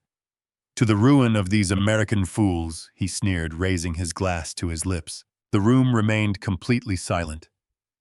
The naive guests waiting patiently for a translation they simply assumed would be wonderfully sweet and romantic. Henri and Genevieve smiled very broadly, raising their own glasses in silent, mocking agreement. They truly thought they had won. They thought they had successfully executed the absolute, perfect, flawless heist against us.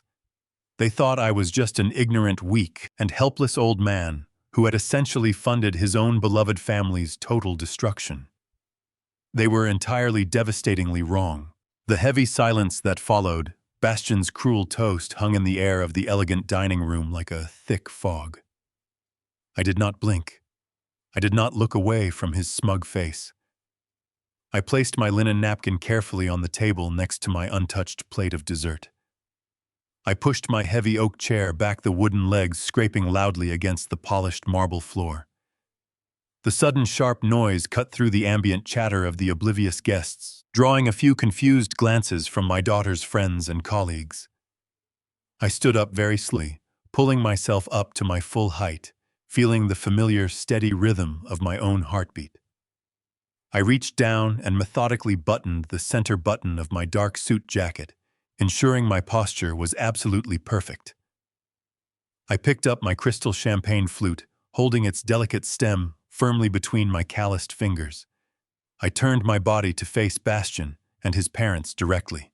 The string quartet in the corner of the room must have sensed the sudden drastic shift in the atmosphere because their soft music slowly faded away into an uncomfortable, absolute silence. Every single eye in the country club was now fixed squarely on me.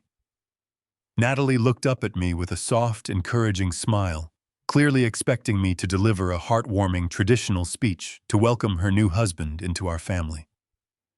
Bastian still had that arrogant, sickening smirk plastered across his handsome face. He tilted his head slightly, raising his own glass toward me in a mock gesture of respect, waiting for the foolish American father to shower him with more unearned praise. I stared dead into his eyes, letting all the cold, calculated fury I had been suppressing for weeks finally rise to the surface. I did not break eye contact as I opened my mouth to deliver my toast. I did not speak a single word of English. Instead, I let my voice resonate through the dead, silent room in absolutely flawless, commanding upper-class Parisian French. I told him that I was raising my glass to the most pitiful, pathetic con artist in all of Paris, and to his completely bankrupt, morally corrupt parents. The words rolled off my tongue with perfect pronunciation and devastating precision, born from 15 years of negotiating ruthless corporate contracts in the heart of Switzerland. I did not shout. I did not raise my voice in anger. I spoke with the calm, terrifying authority of a man who held their entire lives in the palm of his hand. I continued speaking in their native language, ensuring that every single syllable landed like a physical blow against their fragile, fabricated, aristocratic pride. I thanked them for their incredible arrogance. I thanked them for assuming that a retired petroleum engineer who spent a decade and a half working across North Africa and Europe would be too stupid to understand their pathetic, hushed conversations at a dinner table. I thanked them for leaving their bedroom doors open while they viciously mocked my late wife and the home she built. And I thanked them most of all for detailing their entire federal wire fraud conspiracy on my back patio while drinking my expensive wine. I watched the translation compute in their brains in real time, witnessing the exact moment their entire fraudulent universe collapsed. The psychological impact of my perfectly accented French hit the Laurent family, like a runaway freight train crashing into a brick wall. The immediate visceral reaction was nothing short of spectacular to witness. The smug, victorious smirk on Bastian's face was completely obliterated in a fraction of a second. All the blood instantly drained from his cheeks, leaving his skin a sickly pale white. He stopped breathing entirely. His mouth fell open in an expression of absolute paralyzing horror. He looked exactly like a man who had just stepped blindly off a steep cliff and was suspended in midair, helplessly waiting for the devastating impact of the rocky ground below. Genevieve let out a sharp, choked gasp that echoed loudly in the quiet room. Her fingers went completely numb, losing their tight grip on reality. The expensive crystal champagne flute slipped straight from her trembling hand. It hit the marble floor with a violent, shattering crash, breaking into 100 glittering pieces and sending a spray of expensive, sparkling wine across the hems of her designer dress. She did not even look down at the mess she had made. Her wide, terrified eyes were locked onto my face, displaying a level of primal fear I had never seen before in any human being. Henri literally stumbled backward, his knees hitting the hard edge of his dining chair. He gripped the heavy wooden backrest with both hands to keep from collapsing entirely onto the floor in front of everyone. The sophisticated, aristocratic patriarch had vanished completely, replaced by a desperate, trapped criminal who suddenly realized there was absolutely no way out of this waking nightmare. The sheer magnitude of their catastrophic miscalculation crashed down upon them all at once. They realized in that single horrifying moment that I had understood every single vile insult every cruel joke and every detailed phase of their financial plot from the very first night we met at the restaurant. The rest of the dining room was quickly engulfed in a state of profound, heavy confusion. Natalie's friends and professional colleagues exchanged bewildered, deeply concerned glances across the linen-draped tables. They did not understand the French words I had just spoken with such harsh authority, but they could clearly read the absolute terror radiating from the groom and his wealthy parents. Natalie was gripping the edge of the table, her beautiful face etched with deep confusion and a rising, terrible panic. She looked wildly from me to Bastien, desperately trying to comprehend why her charming, constantly confident fiancé was suddenly shaking like a frightened, cornered child. She opened her mouth to ask a question, but the sheer tension in the room paralyzed her vocal cords completely. I took a slow, deliberate sip of my champagne, letting the heavy, suffocating silence stretch out for a few more agonizing seconds. I wanted the Laurent family to truly feel the crushing, undeniable weight of their impending doom pressing down heavily on their chests. I wanted them to properly marinate in the absolute destruction of their meticulously crafted fraudulent empire before I delivered the final fatal blow to their criminal enterprise. I slowly lowered my glass and placed it back onto the pristine white tablecloth with a soft, definitive thud that sounded like a judge striking a heavy wooden gavel. I looked away from the terrified predators and turned my full attention back to the crowded room of innocent, bewildered guests who were holding their collective breath. It was time to pull back the heavy curtain for everyone else to see exactly what was happening behind the scenes. It was time to drop the mountain of undeniable evidence and let the harsh, objective truth finally drag these pathetic, greedy monsters out into the blinding, unforgiving light of justice. I took a deep breath, steeling myself for the chaos about to unfold now. The silence in the room was so profound that I could hear the faint hum of the air conditioning vents overhead. I let the shock of my French response settle over the Laurent family for a few seconds, watching them squirm under the crushing weight of their exposed arrogance. I cleared my throat, shifting my posture and adjusting my suit jacket. When I spoke again, I deliberately switched back to English, making sure my voice was loud and projected evenly across the dining hall, so every single guest could understand exactly what was about to happen. I reached into the inner pocket of my suit and pulled out a thick manila folder that had rested against my chest all evening. I raised it high in the air for a brief moment before slamming it down onto the polished surface of the main dining table. The loud smack of the heavy paper hitting the wood echoed like a gunshot through the silent country club, making several guests jump in their seats. I flipped the folder open and pulled out a stack of legal papers stamped with European government seals. I looked directly at Natalie and began to lay out the devastating truth. I explained that the aristocratic Laurent family, who spent the evening looking down their noses at every hard-working American, here were bankrupt frauds. I slid the first set of documents across the table toward my daughter. I told her these were certified foreclosure notices from the French government. Their magnificent chateau, the grand estate Bastien promised to take her to, was currently being repossessed by domestic banks. They were penniless, surviving on borrowed time and the hope of stealing her inheritance. Henri tried to lunge forward, his face turning purple, but a sharp glare from me stopped him dead in his tracks. I continued my exposure, pulling out the translated copies of the fake prenuptial agreement. Bastien tried to manipulate me into signing days prior. I detailed the anonymous shell company they registered in Geneva.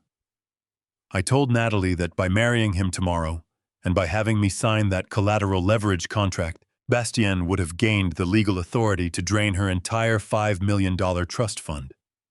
He would have fully leveraged her veterinary clinic against massive international loans, leaving her completely destitute and legally responsible for the crushing debt, while they funneled the stolen money to Europe. The guests gasped. Whispers of absolute shock and disgust rippled through the crowd. Natalie stared at the financial documents scattered across the white tablecloth, her hands trembling violently as her mind struggled to process the betrayal. But I was not finished yet. The financial ruin was only a part of their sociopathic design. I reached back into the thick manila folder and pulled out the final, most devastating piece of evidence Jonathan and I had secured from the private investigator in Paris. It was a large 8 by 10 photograph. The photograph showed a beautiful French woman sitting comfortably at a sunlit cafe in Lyon. She was smiling brightly at the camera, and in her hands she held a copy of a major European newspaper dated from yesterday. I walked slowly around the edge of the dining table and stopped beside my trembling daughter. I placed the photograph down on top of the foreclosure documents right in front of her. I looked her in the eyes, my heart breaking for the pain I was forced to inflict upon her to save her life. "Natalie," I said softly, "meet your fiancé's actual wife." A gasp of absolute horror erupted from the crowd of guests. Several colleagues covered their mouths in shock. Natalie stared at the photograph of the woman named Camille, her breathing becoming shallow and erratic as the final brutal piece of the puzzle slammed into place. The fake separation, the rushed civil ceremony, the urgent need for my signature, it all made sickening sense now. Bastien suddenly snapped out of his paralyzed state. The survival instinct of a cornered predator finally kicked in. He rushed around the table toward Natalie, reaching out in a desperate attempt to maintain his psychological grip on her. "Mon amour," he pleaded, his voice cracking with manufactured panic and fake tears. "You cannot listen to him. It is a lie. The documents are forged. He is crazy. He is just a jealous old man trying to ruin our happiness. Please, you have to believe me." I did not argue with him. I did not yell. I calmly reached into my pocket, pulled out my smartphone, and tapped the screen. Earlier that evening, I had quietly connected my device to the country club's high-quality Bluetooth speaker system. I opened the audio file I had recorded just 2 nights ago on my own back patio. I slowly pressed play. Suddenly, Bastien's own smooth voice echoed through the dining hall, overpowering his current desperate lies. The audio was unmistakable. The guests listened in stunned silence as the recorded Bastien laughed cruelly with his father. They heard him explicitly brag about how easy it had been to break down Natalie's self-esteem. They heard him boast about the fake separation from Camille. And then the most damning sentence of all reverberated from the speakers.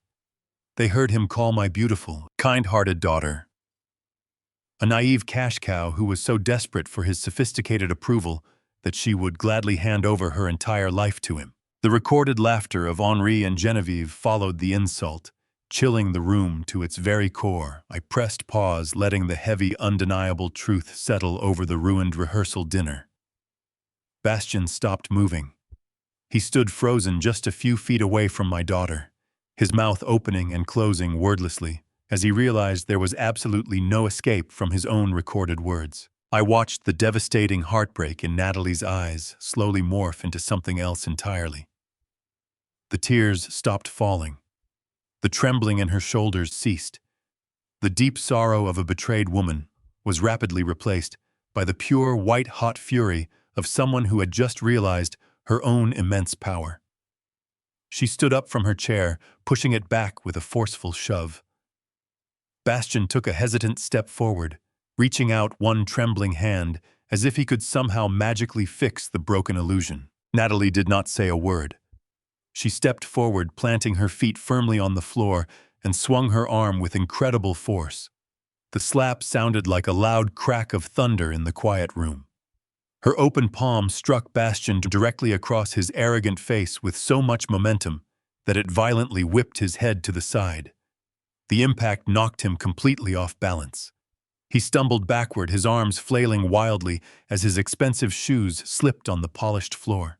He crashed backward into a large, elegantly decorated table piled high with expensive hors d'oeuvres. Silver platters flipped into the air. Crystal bowls shattered into pieces. Bastien collapsed onto the floor in a humiliating tangle of ruined silk tablecloths, crushed pastries, and spilled champagne. He lay there, clutching his red cheek, staring up at the woman he thought he could break. The echoing crack of my daughter's hand, striking Bastien's face, still hung in the heavy air of the dining hall. The room remained completely paralyzed, watching the supposed aristocratic groom scrambling on the floor amidst broken crystal and ruined pastries. It was Henri who broke the mesmerizing silence first. The patriarch of the Laurent family finally snapped out of his frozen state of pure shock. The realization that their entire criminal enterprise had just been meticulously dismantled in front of an audience of dozens sent him into a frantic, desperate rage. He lunged forward, grabbing his wife by the arm and yanking her roughly toward him. He then shouted at his son, ordering him to get up off the floor immediately. Henri turned his furious, bloodshot eyes toward me. His aristocratic facade completely melted away, revealing the terrified, cornered animal hiding underneath. He pointed a trembling, accusatory finger directly at my chest, his face contorted with absolute hatred and bitter defeat. He screamed that this was nothing but a pathetic, orchestrated farce. His voice cracked as he yelled across the room, his thick French accent thickening with every desperate word. He declared that I was nothing more than a delusional, ignorant old man who had completely misunderstood a series of private family conversations. He told the silent crowd of guests that we were all barbaric, uncultured fools who were entirely unworthy of their presence. He puffed out his chest, attempting to summon whatever shred of false dignity he had left, and announced that they were leaving immediately. He stated they were going straight to the airport, boarding the very next flight to Paris, and returning to a civilized country where they belonged. He glared at me with a sickening mixture of pure venom and desperate bravado. He told me that I had no real power over them. He laughed a harsh, grating laugh, boldly declaring that I was just a retired engineer and could not do absolutely anything to stop them from walking right out the front doors of this country club. I stood my ground, my hands resting calmly at my sides. I did not raise my voice, nor did I step toward him. I simply let a slow, icy smile spread across my face. I looked past his trembling shoulder, keeping my eyes fixed firmly on the heavy, brass-bound double doors at the main entrance of the dining hall. The timing was absolutely flawless. As if on cue, the massive wooden doors swung open with a forceful, commanding crash that echoed loudly across the polished marble floor. The sudden noise made Henri jump, and he whipped his head around to see what was happening. Walking through the grand entrance, moving with the steady, undeniable authority of a man who owned the room, was my oldest friend, Jonathan Weaver. But he was not alone.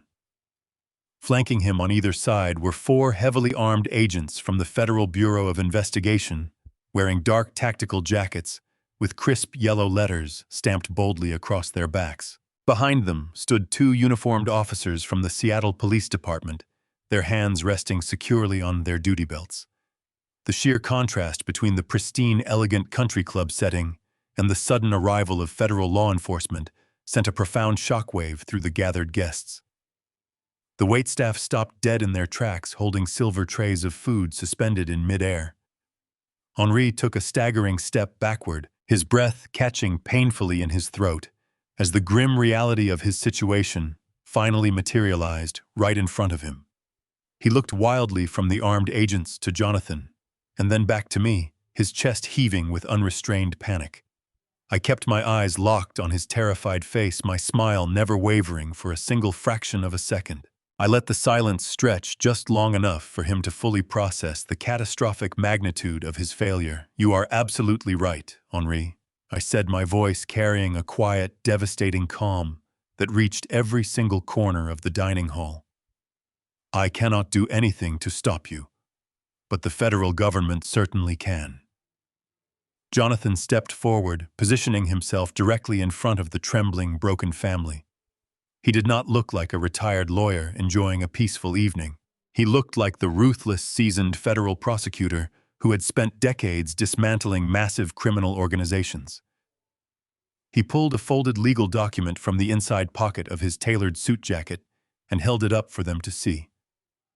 He spoke with a loud, unwavering voice that commanded absolute attention from every single person in the room. He addressed Henri Genevieve and Bastien Laurent by their full legal names.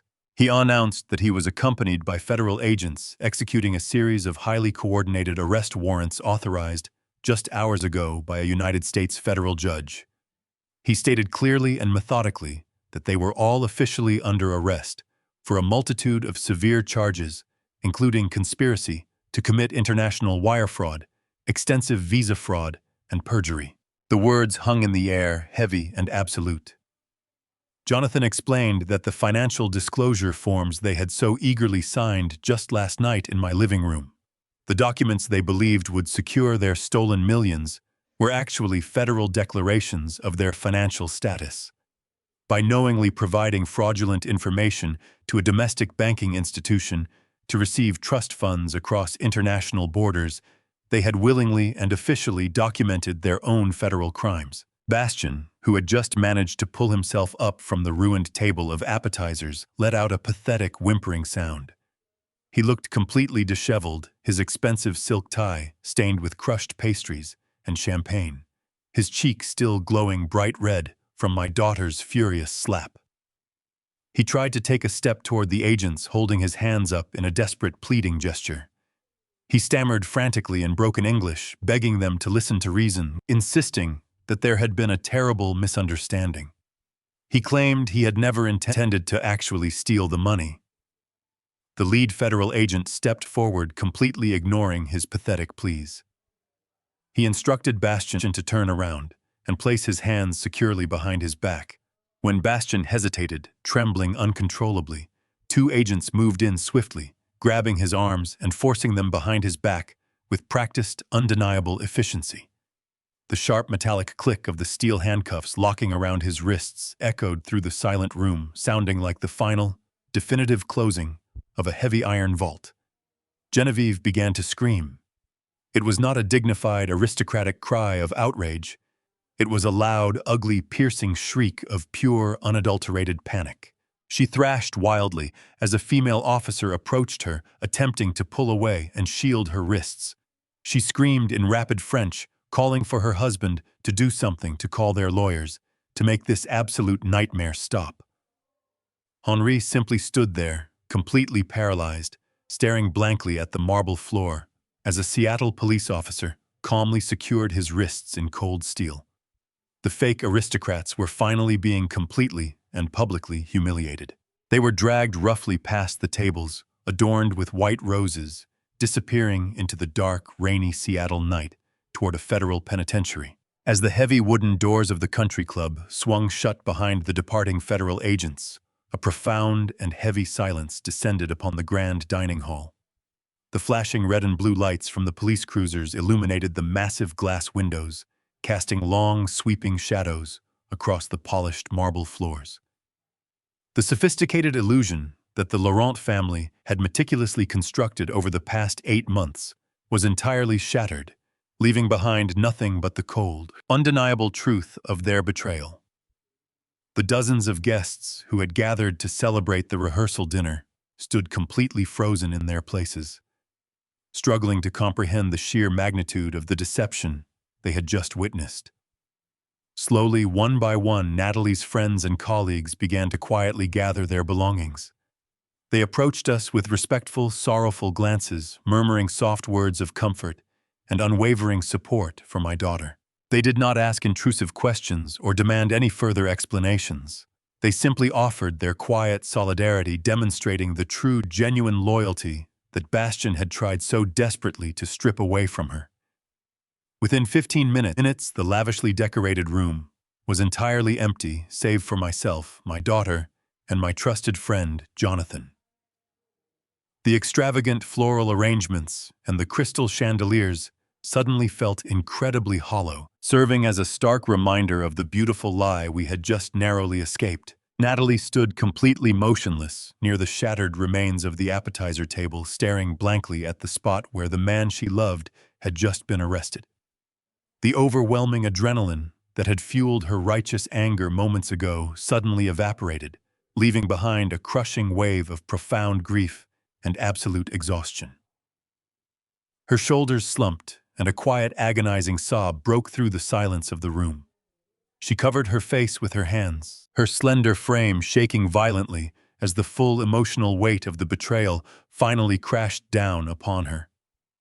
I closed the distance between us in 3 long strides and pulled her firmly into my chest. She collapsed into my arms, burying her tear-stained face into the lapel of my dark suit.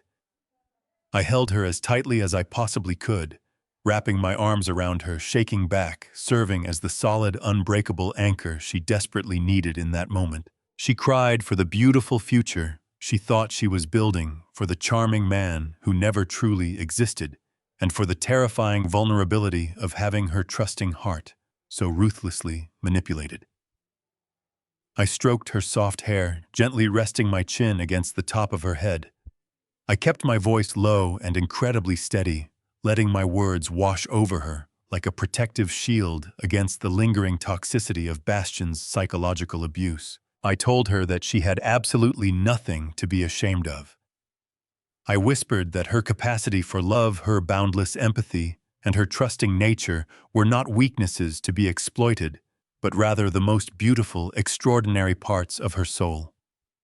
I assured her that she was brilliant, undeniably beautiful, and worth infinitely more than the entire world combined. I promised her that no one would ever be allowed to make her feel inadequate or small ever again.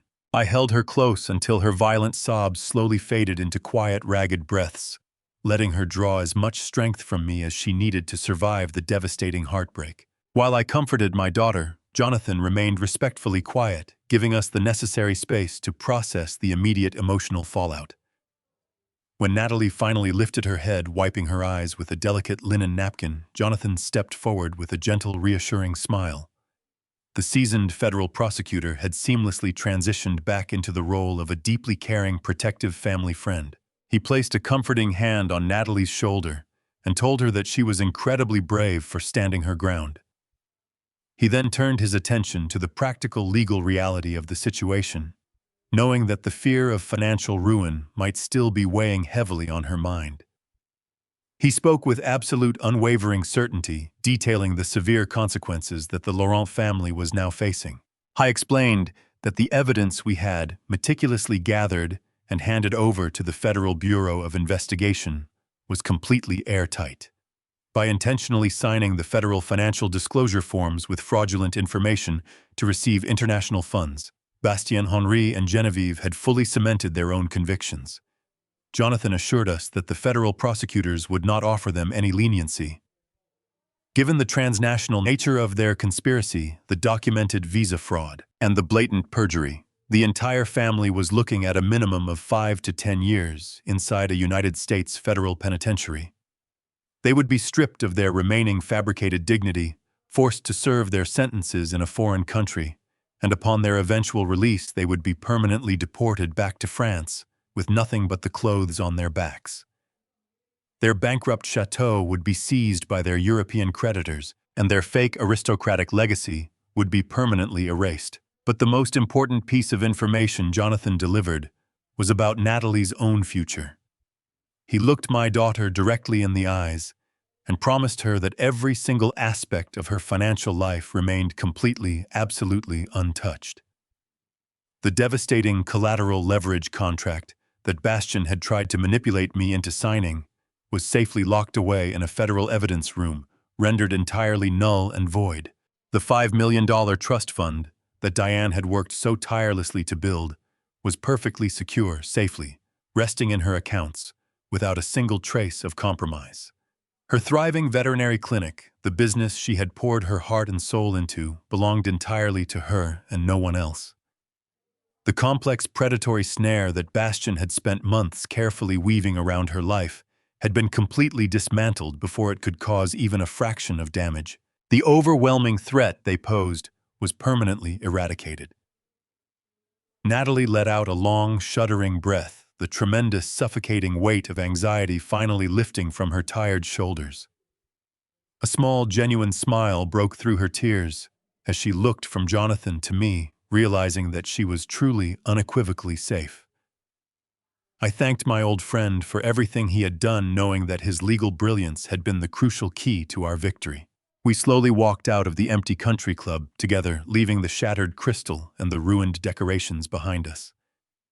We stepped out into the cool, refreshing Seattle night, the damp air filling our lungs with the promise of a brand new beginning ready to heal and rebuild our lives completely free from the shadows of deception. The journey back to our quiet suburban home felt entirely different than the tense, anxious ride we had endured just a few hours prior. The suffocating presence of those greedy, toxic predators had been completely scrubbed from our environment. When we finally pulled into the familiar driveway, Natalie reached across the center console and squeezed my hand with an undeniable, fierce strength.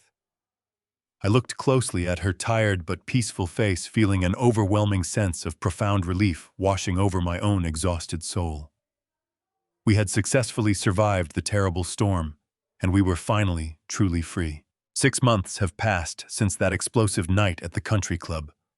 The crisp, clean air of a late Seattle spring fills my lungs.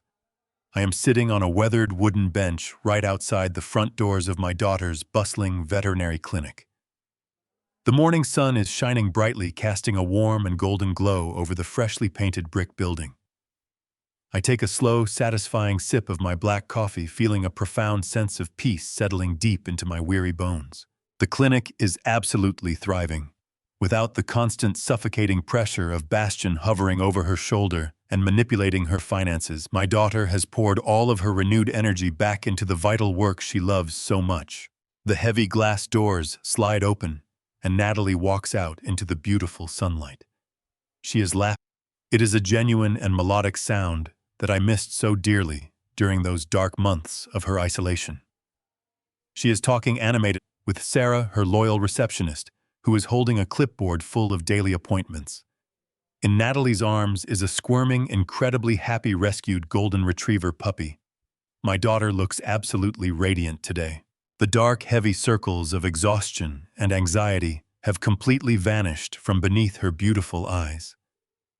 The crippling self-doubt that Bastion had so viciously instilled in her mind has been entirely washed away, replaced by a fierce, undeniable confidence. She is wearing her comfortable dark scrubs and her practical running shoes, looking exactly like the brilliant, capable woman I raised her to be. She catches my eye across the parking lot and flashes me a brilliant smile, waving enthusiastically before turning her attention back to the playful puppy gently chewing on her fingers. I smile back at her, raising my warm coffee cup in a silent, loving salute, as I sit there watching her thrive in her natural element. My mind inevitably drifts back to the Laurent family and the absolute wreckage they left behind.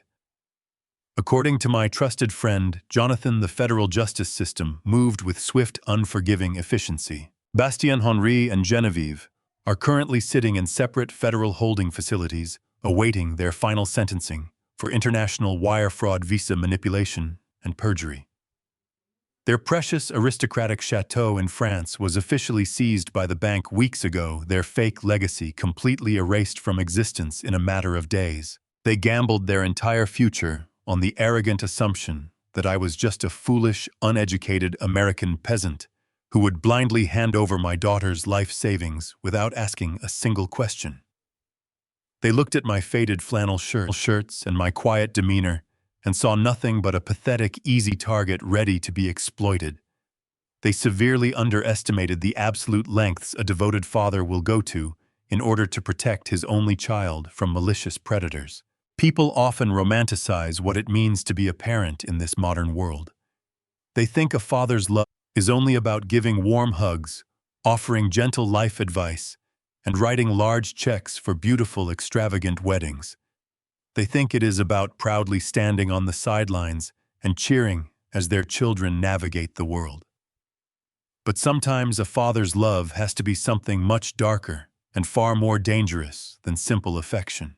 Sometimes true parental love means stepping out of the light into the cold shadows and intentionally becoming the monster in the dark, who ruthlessly hunts down anyone attempting to harm his child.